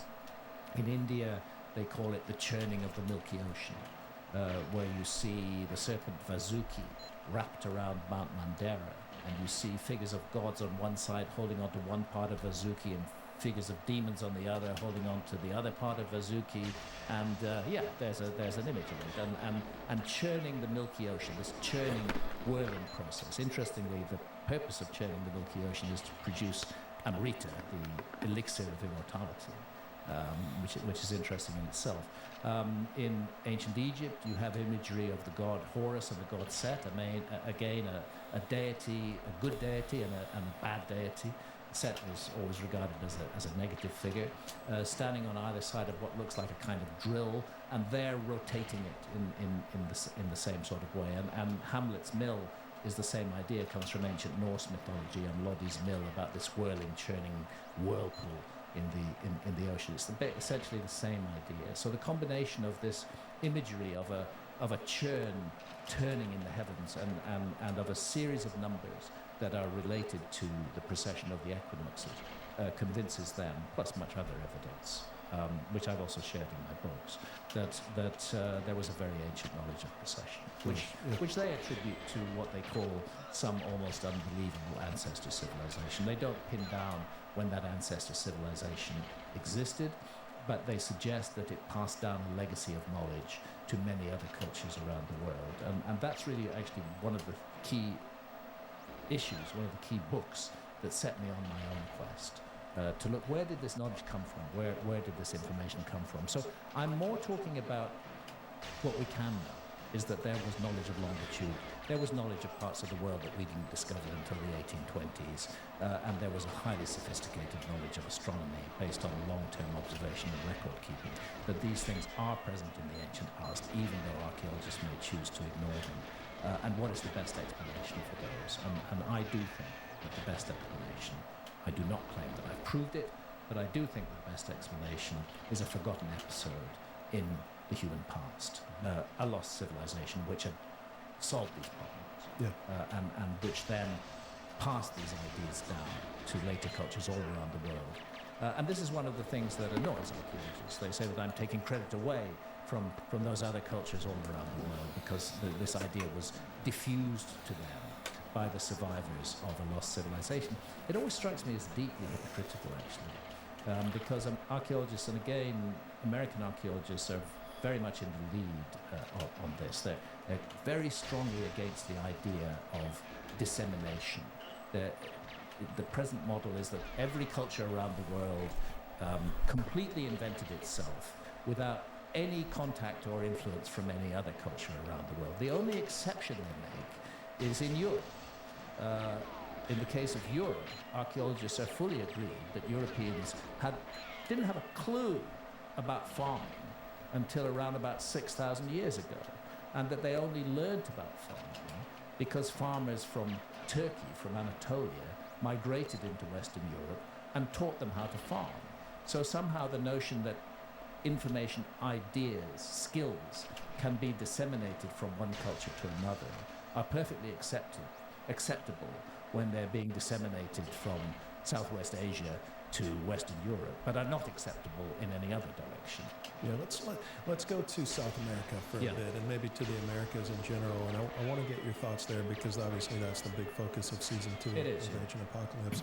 Can you summarize just real quick in terms of like what is the mainstream explanation for when humans first came to the Americas, and how does that differ from what your current thoughts are on when humans got here? Yes. Well, again, looking at the mainstream explanation, we are looking at a work in progress. Now that Clovis first, that really bad idea, that true pseudoscience, they call me and my colleagues pseudoscientists, but Clovis first is a classic example of pseudoscience, which maintained itself for far too long. Now that that's been dispensed with, well, why has it been dispensed with? It's been dispensed with because gradually new information has come forward which can't be disputed, which shows that human beings were living in the Americas long before that. And that's why we start with episode 1 of season 2 of Ancient Apocalypse, looking at the human footprints that were found in White Sands, New Mexico. And these footprints, you can't date the footprints themselves, but what they've succeeded in doing is ancient seeds that were embedded in many of the footprints. 23,000 And years they ago. go back 23,000 years into the past. So that on its own blows Clovis first completely out of the water. Never mind the presence of sites going back 30 or 40,000 years in South America. Now there's much more. There are much earlier sites. I've chosen to focus in this episode on in the first episode of season 2 of Ancient Apocalypse on those footprints from New Mexico, because hardly anybody now in the archaeological community disputes that. There was a time when they first published that information, when those archaeologists who'd made those finds were attacked, but they doubled down and they backed up their case and they found other ways of dating, and now it's just accepted universally that those footprints are 23,000 years old. And it's a very intimate connection with fellow humans from 23,000 years ago. Yeah, I mean, if we know there were humans in South America even long before that, thousands of years before that, it's not shocking that humans... Well, it shouldn't be shocking, but you have to understand that there's been a rigorous fight back against any suggestion that humans were in South America before humans were in North America. Okay. Again, that is beginning to crumble in the face of new evidence. Tom Dillehay at Monte Alban, Monteverde in South America was one of the first to come up against this opposition, but he proved that site had been settled much earlier than was previously accepted. There's a whole argument about sites in South America, which I suspect eventually will go the same way as Clovis First, because the information is in fact extremely compelling. But I chose to focus on White Sands because that's an area where I'm not in any dispute with mainstream archaeology. They can't say, oh, this is a hoax, or this is a fraud, because they absolutely accept that is the case. But, for example, if you go to San Diego, the San Diego Natural History Museum, you will see an exhibit there about what is called the Cerruti Mastodon site. And this was, the lead excavator was Tom Demaray of San Diego Natural History Museum. I know him, I've been and interviewed him for my book America Before. He and his team found evidence that human beings had been present just south of San Diego 130,000 years ago. That's so much, that's 10 times older than Clovis and way older than those footprints in New Mexico. And naturally, and he first published this in Nature. I mean, to get an article which is overturning the story of the people of the Americas, published in Nature, is no easy task. That went through a rigorous peer review process, and it was published. It's never been retracted, but it's been attacked a lot. And those attacks have been refuted by Tom Demaray and his team. But I didn't bring that up in season 2 of Ancient Apocalypse, because I know that there's so much noise and fuss and nonsense around it. The main point I wanted to make with those footprints is we now know for sure that the Americas have been inhabited for a very long time. Right. And during that time period, archaeologists haven't really been looking for what those human beings might have been doing. So the answer to the question is of how do I differ is I think that the 130,000-year-old date is solid. I think it's really solid. Yeah. These are mastodon bones that were broken open, fractured by human activity to extract the marrow from the bones. We don't know for sure they were anatomically modern humans. They might have been Denisovans, they might have been Neanderthals, but they were doing human-like things. That extraction of marrow using tools is classic human behavior. I'm not saying they were an advanced civilization, but I'm saying they were there. And once we begin to take on board the notion that human beings might have been in the Americas for 130,000 years, which is far longer than human beings, anatomically modern humans, were in Europe, then we're really bound to investigate what they might have been doing, rather than just saying we don't need to look at that period for human activity because we know it wasn't there. We have to look and see what's happening, and that's a process that's beginning to unfold. Good. Yeah, when we look at South America, for me, and you think about an ice age and going back, where the ice age, quote unquote, ended. Well, maybe we'll get into whether or not it actually ended. Yeah, arguably we're in an interglacial. Exactly, an interglacial right now. But that began, the interglacial period began about 12,800-ish years ago. A little bit later than that. 12,800 years ago, we were still in the Ice Age. And 12,800 years ago was again, this language, the last Ice Age. You're right. What we live in now, the Holocene, is regarded as an interglacial period, that we're part of a much longer sequence of Ice Ages, and there will be future Ice Age. So it's going to get cold again. It's going to get cold again. That's the as it has done over millions and millions of years. Yep. But 12,800 years ago, the world had actually been warming up quite nicely. and it was significantly warmer than it was at the last glacial maximum, which is about 21,000 years ago. It was still definitely an ice age, but the world was getting a much more comfortable place to live. And then suddenly there was a massive plunge of global temperatures, a rise in sea levels at the same time, and evidence of cataclysms all around the world. This is why we call my series Ancient Apocalypse, because I regard that moment. It's referred to geologically as the Younger Dryas. It's an episode of really weird climate that affected the Earth between 12,800 and 11,600 years ago. So if you're looking for a real date for the end of the last ice age, if we're going to call it, it would be 11,600 years ago. Right. That's when the final collapse begins, and we have this huge pulse of meltwater going into the world ocean called Meltwater Pulse 1b, and that truly is the beginning of the modern epoch, which is called the Holocene. Right. So 11.6, and humans we know go back at least a couple of 100,000 years, and probably more. Homo sapiens like us. Yeah, Homo sapiens like us. This is also a story that's a work in progress. I can remember a time not so long ago, back in the 1990s, when it was thought that anatomically modern humans were very recent, only 50,000 years ago. Right, so. right. And then there was discoveries in Ethiopia of anatomically modern human remains, which were just under 200,000 years old, about 196,000. And then there was a discovery in Morocco, at Jebel Irhoud in Morocco, of anatomically modern human remains that were 310,000 years old. Keeps on getting pushed back. I wouldn't be surprised if evidence is found even earlier with that of anatomically modern humans. But at that time, those anatomically modern humans were coexisting with what we can only reasonably describe as other human species. Right. The Neanderthals were a human species. They're not called Homo neanderthalensis for nothing. They're part of the Homo species. And Homo denisovans, the Denisovans, these are cousin species, very closely related to anatomically modern humans, so closely related that anatomically modern humans and they were able to interbreed successfully. And we still carry Neanderthal and Denisovan genes within us today. And gradually it's beginning to realize that these archaic human species with whom anatomically modern humans interbred were much more sophisticated than had previously been realized. Neanderthal used to be a word that was used for sort of thuggish, ignorant, Stone Age, brute behavior. Because there was this negative idea of people in the Stone Age.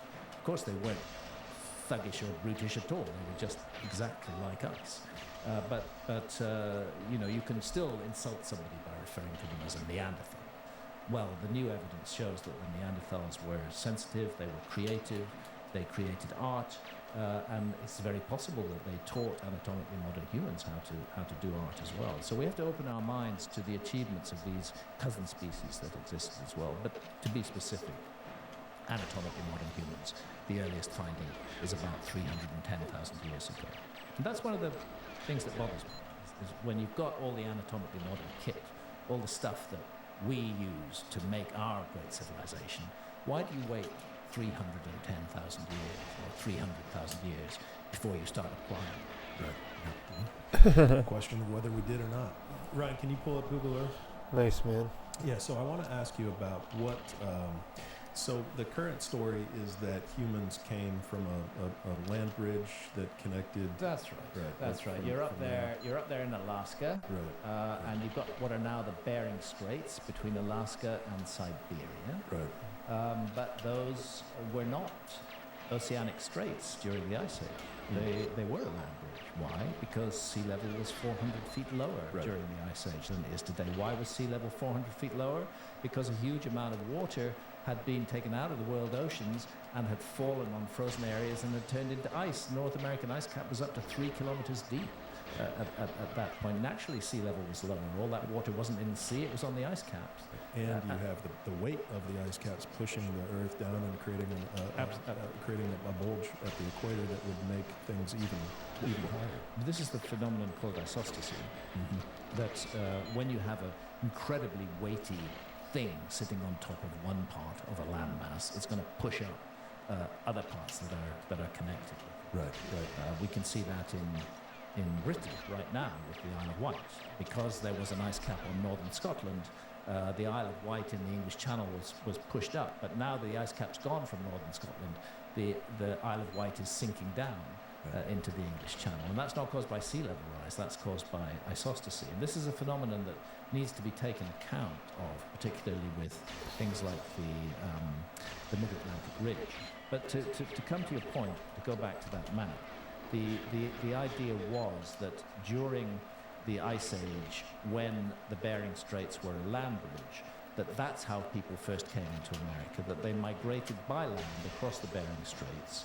They happened to find an ice-free corridor through that massive ice cap, and they made their way slowly down into North America, thence into Central America, thence into South America. And this was all tied to the Clovis first notion that those were the first adventurers who came into the Americas from Siberia. So that means no people in South America either before Clovis. Yes, that's right. That's what it means. And in fact, it's in South America that we're finding, some of the best signs of much older settlement. Right. And the particularly intriguing thing to me, and I go into this in the series, and I've gone into it in my book America Before, is genetic evidence that connects people who lived in New Guinea and Australia and people in the western part of the Amazon rainforest. We're looking at New Guinea and Australia as they look today. But if you were to go back to the last ice age, you would find that New Guinea, go left a bit. New Guinea, that's New Guinea sitting on top of Australia there. That was actually joined to Australia during the last ice age. Sure. But all of this would have been above water as well, right? Some parts would have been. Some parts of the Pacific Ocean that are underwater now would have been above water, and islands in the Pacific Ocean that may be quite small now would have been much larger during the Ice Age. That's why the Easter Island tradition of a lost land called Hiva, which we go into in season 2, is particularly interesting because they talk about an island landmass in the Pacific from which extraordinary people came, which had been submerged by a sudden flood, and that actually happened in the Pacific. It happened a lot, and the supposed myth of a lost large island in the Pacific is by no means impossible during the Ice Age. It makes perfect sense.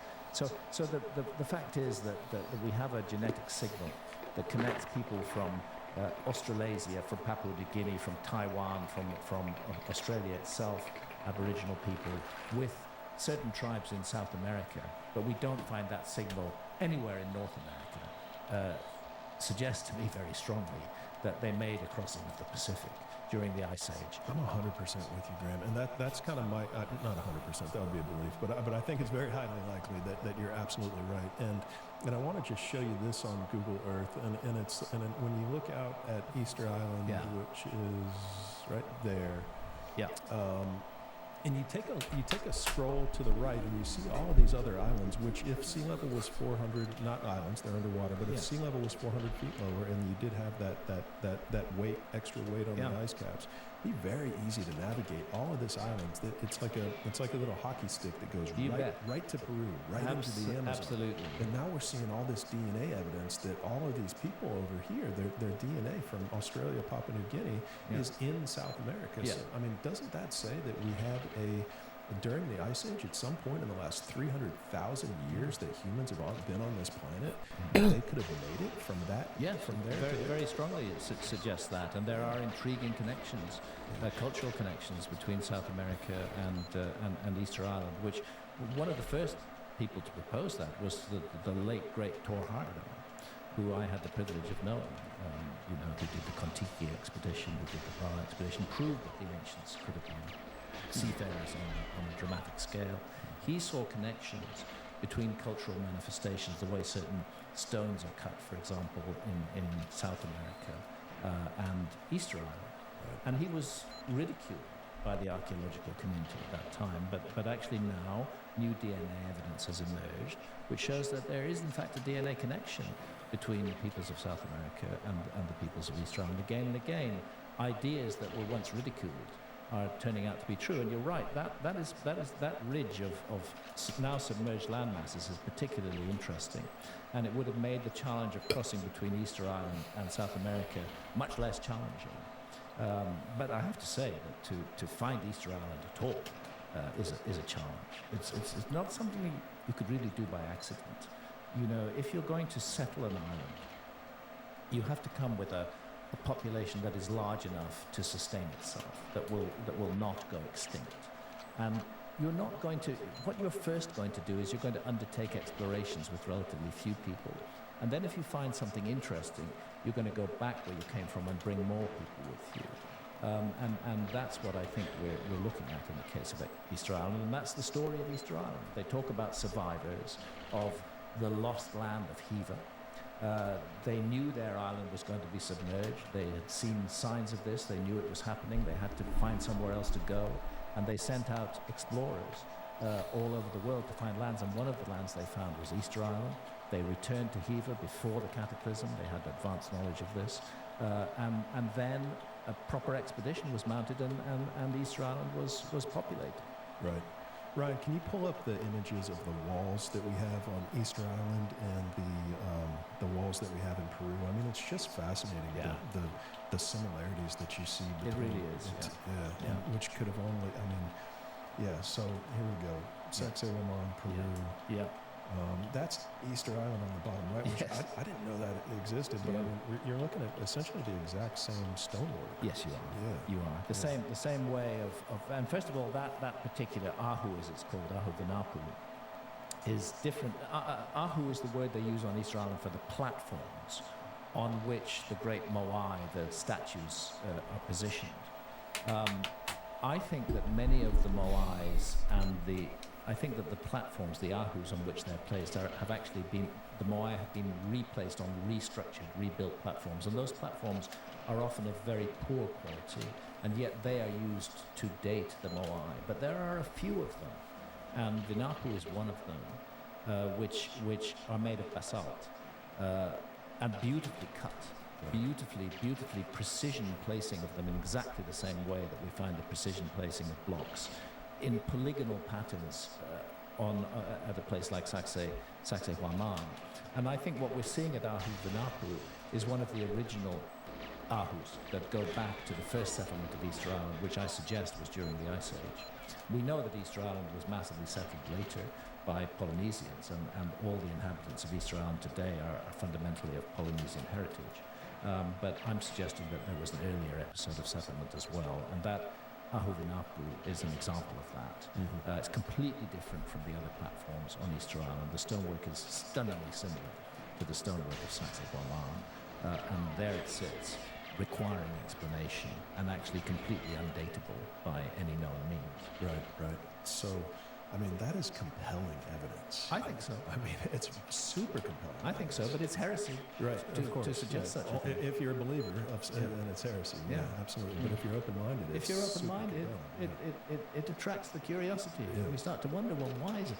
Why are there so many supposedly coincidental similarities between cultures all around the world, when those cultures may have been separated not only by thousands of miles, but also in some cases by thousands of years? Right. Why do the same ideas keep on cropping Yo, up? And bro. it's not enough for me, at any rate, to say that, oh, this is just what human beings naturally come up with everywhere. The similarities are too close, they're too precise, they're too detailed. Right. Again, I suggest that the best explanation for those similarities, whether it's in spiritual systems or in the way that monuments are constructed, that those similarities, what we're looking at is a legacy of ideas that has been passed down from very remote prehistory. And once you're dealing with ideas rather than simply physical objects, of course, it's possible for ideas to survive for millennia and to be passed on. So I don't have to say that Cahokia, for example, where I wasn't allowed to film, that Cahokia is the work of a lost civilization. I've never said that at all. I fully accept that Cahokia is entirely the work of indigenous Native Americans. But I do suggest that it incorporates ideas that are much older. And, you know, the simplest, clearest example which I often give of this is if you go to any Gothic cathedral in Europe, for example, Chartres Cathedral in France, you will find that monument was certainly built in 12 or 1300 AD, just 700 or 800 years ago. But it is manifesting and expressing in its symbolism ideas that go back to the time of Abraham, which is 2000 BC. So there's nothing ridiculous about suggesting that ideas can constantly be remanifested in structures down the ages. And it's the history of those ideas that intrigues me, and why they're found all around the world, and why there are so many surprising similarities that lead me to the conclusion that we've lost an episode in our story, and that we have a global legacy of that forgotten episode, and we're just not recognizing it as such. And those of us who are working on the alternative side of prehistory do recognize it, and archaeologists universally condemn any notion of a forgotten episode in the human story. I think time will prove them wrong. We're in a battle of hypotheses here. I claim nothing more for what I'm doing, that it is a hypothesis to be tested against future evidence. And I think it's important to realize that the archaeological narrative about prehistory is also a hypothesis, which will change as time goes on. Right. Sacsayhuaman and Rapa Nui, the walls there, I mean, what's your best guess on how those were actually constructed? I know that between the extreme heat theory, and then there's this theory about potentially acid being used on them, and then there's geopolymer, which is probably the least likely. But what are your thoughts? In season 2 of Ancient Apocalypse, we have an indigenous guest on the show at Sacsayhuaman, and his name is Jesus Gamarra. I've been privileged to know Jesus for more than 20 years, and he is himself a descendant of the Incas, and he does not accept that these massive walls of Sacsayhuaman were the work of the Incas, which is what the Spanish tell us. He is convinced that the Incas were latecomers, and that they highly respected and venerated these more ancient monuments, and that they built around them, they built on top of them, they honored them, they respected them, but they couldn't do what those ancestor people had done. Well, the Spanish never saw the Inca building any of those walls. No, none whatsoever. And where we have definite Inca stonework, it is of a completely different nature from the walls of Sacsayhuaman and some of the walls in Cusco itself. And you can see in the same bit of Cusco, you can see the very ancient, incredibly precise megalithic stonework like that at Sacsayhuaman, and just beside it or above it, much inferior architecture, which appears to have been the work of the Incas. Now, if I were saying this, if I were saying this is my theory, I would be immediately accused of racism and white supremacism. But the fact is, the person who's saying it, Jesus Gamarra, is indigenous and is himself a descendant of the Incas. He's spent his whole life studying this matter, and he's convinced that we're looking not at one epoch of construction, but at least 3 different epochs of construction. And he does believe that in those incredible, massive megalithic stones, sort of 3-dimensional jigsaw puzzle that make up the walls of Sacsayhuaman and other sites in that area, that we are looking at a lost technology, and that lost technology involved the softening of stone. There are ancient traditions in South America about certain plants being used to soften stone. And we know that stone can be softened with heat as well. What Jesus is pointing to is the evidence of vitrification on these stones, where the stone has been turned to glass, effectively the glassy sheen across large areas. And his view is that this was caused by heat treatment of those stones, which softened them enough to make them moldable, so that we could get these incredibly precise connections between different blocks, one flowing into the other, almost indeed as though they'd been melted together. There's an incredible theory about acids that were used to soften the stones, and I saw it from a YouTuber named Ancient Architects, and he put out a video about 5 years ago. It has 5 million views, and is that Matt Simpson? Yes. Yeah. So I found that one fascinating, and it really, I mean, for me, the just of course for everybody, how incredibly tightly they fit together, how they pillow out almost as if the weight of the next one had expanded something. And the fact that we do see these not only on Easter Island, but we see them in Peru, we see them in a lot of different places. We see them in Turkey too. And exactly, right.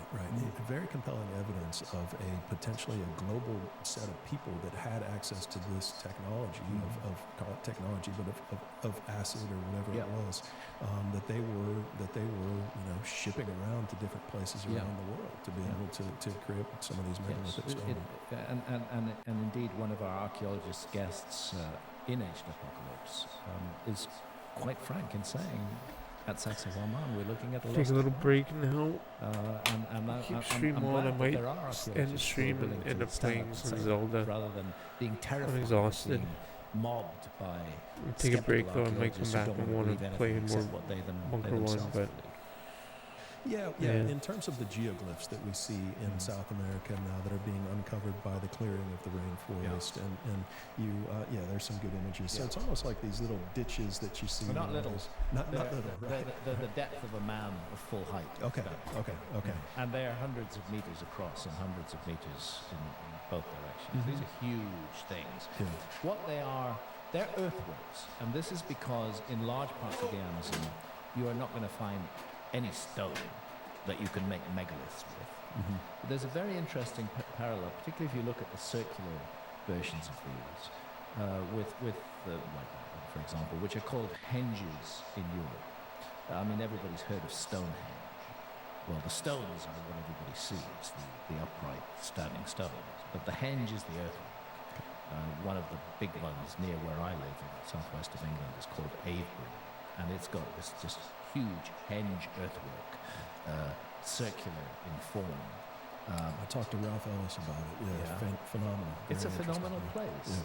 place. And essentially, there's Avebury. Essentially, the earthwork is very similar to what we're seeing in South America. And again, I know because the eye of Sauron is constantly upon me, I know I need to make this clear right now. I am not saying that the idea of creating geometrical earthworks came to South America from Europe. And I'm not saying that it came to Europe from South America. I'm saying that both places shared a legacy from an earlier lost civilization. And that legacy involves the creation of massive geometrical earthworks. And where stone is available, the placing within those earthworks of gigantic megaliths, standing stones. There is one case, Rego Grande, in the northern part of Brazil, where an earthwork does actually have standing stones in it. It's referred to as the Stonehenge of the Amazon, actually. But in most cases, they didn't have the natural stone to work with, but they did create the henges. And then when you look at the henges, you find that they're very geometrical, and particularly the rectangular and square ones are extremely precise. So they tell us a number of things. They tell us that whoever made these things were excellent geometers. And they tell us that they were able to envisage there's regular ground, that they were able to, which by the way has a solstitial alignment, just like Stonehenge in the UK, that they were able to envisage this huge thing on the ground that they were creating, which really can only be seen properly from the air. That's why you only see proper photographs of these as aerial photographs, because you can't really make out what you're dealing with on the ground. And they're making them in the jungle? Well, this is a question. Had they cleared part of the jungle at that point? Almost certainly they did it at that point to make the earthworks. And of course, the story of the Amazon rainforest itself is a complicated story. I'm of the view, which is increasingly shared by many archaeologists, that the Amazon is largely a man-made garden. That human beings created the Amazon. It probably wasn't a huge rainforest in the depths of the Ice Age, maybe more like an open savanna.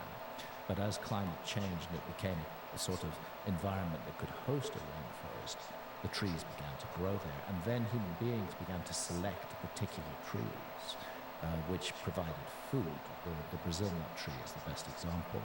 And then we find that actually those food-producing trees, although they may constitute only 1% of the species in the Amazon, actually contribute 50% of the trees that are growing in the Amazon. There are many other species as well that aren't useful to humans that are growing in the Amazon, but these ones, the ones that are what they call hyperdominant, are all food-producing trees that are useful to humans. So that speaks to humans manipulating and managing this environment Over thousands of years.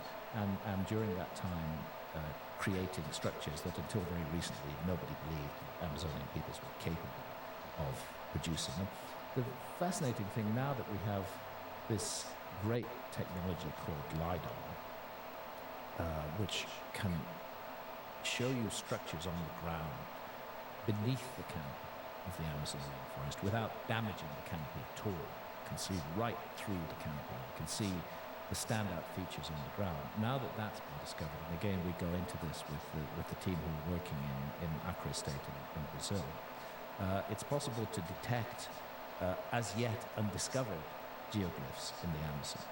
And even while we were there working with them, just over a period of a few days, they discovered more geoglyphs. And within hundreds of meters of ones that have been exposed, where you come to the edge of the rainforest, you go over the edge of the rainforest into the rainforest itself, look down with LiDAR, and you're finding hundreds more of these incredible structures. And Marty and Alceu are of the view that the Amazon probably contains tens of thousands of these things. And in Acre State alone, there may be several thousand of them.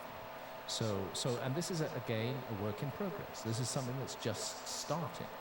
Once the investigation goes further, we now know that there really are intriguing mysteries of the human past in the Amazon.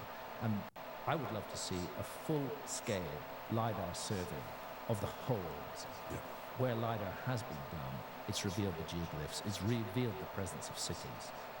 Much more needs to be done before we can say we've closed the books on the story we tell about the past. Right. So take me back to whatever 15,000 years ago during the Ice Age, and this would have been cleared out. But potentially, the trees would have not been there yet, and so you're talking about it like a plain, more like a savanna. Yeah. And so what would have and they're creating these in addition to the geoglyphs, they're creating roads to connect to it's perfectly straight, running for 100 kilometers at a time. I didn't realize hunter-gatherers created roads. Well, that's right, and this is one of the points that Marty makes in our series, is that if you're a hunter-forager, a hunter-gatherer population, you don't need roads. You might be able to make them, but you don't really need them because they're not relevant to your lifestyle. But if you have a much larger population of settled peoples, then roads become useful, and it's the presence of these long roads connecting cities and connecting these earthworks too that is very puzzling. So I think we're looking at a new epoch of exploration in the Amazon. There's always been suspicion that the Amazon held something special. Right. But anybody who voiced that suspicion was treated as a member of the lunatic fringe. Of course. Well, now LiDAR is proving that's not lunatic fringe at all. Right. The Amazon is the heart of a gigantic mystery. And if we really want to know about our past, it's one of the places on the planet that we need to investigate much more thoroughly than we have done so far. Absolutely. Yeah, the other interesting thing about it is the terra preta, the soil that we find in those areas. Yes, and in general, what I would refer to as Amazonian Yeah, science. I'm going to do that. Again, I'm going to do that emerging stash. I'm channels going to pay special attention to this. Terra preta sign off and is a then land. probably start up the Switch. By and large, rainforest My soils Switch had a are blue not screen though. I don't particularly know. fertile. I That's one haven't of the tried reasons why starting it's it. foolish to build farms on rainforest soils, because such But I'm fertility as they responsible in have that is now. maintained by the forest itself, by the constant fall of leaves. Because I don't want to play refreshing GoldenEye but it's anymore not right great now land tonight. for agriculture. Human Okay, what, beings that's solved 4 it hours? for Pretty good. thousands of years ago. The earliest example that's so far been found is about 7,000 or 8,000 years old. But I'm saying so far been found quite deliberately, because hardly any of the Amazon has really been looked at properly at all. So you're saying when we dig down, we can see that the terra preta goes down to 7,000 to 8,000 years Yes, ago? that's the oldest example so far So far. recognized So by far. archaeology. I believe they're going to find much older examples. And this is a I man-made don't think I'm going to which read anybody. almost miraculously No, I will not read rebuilds its own anyone. I fertility. might actually It's just full of bacteria. And it keep it has stream on and remained switch fertile, the even though setup 7,000 or 8,000 year old bits of it are still fertile to today. the Settlers Switch. in the Amazon, if they're not No, going I'll to stop slash the and burn stream. the forest, Okay. and they're looking for a You place roll. to plant within the Thank you, forest thank and you, stuff, thank you. they seek out these patches of terra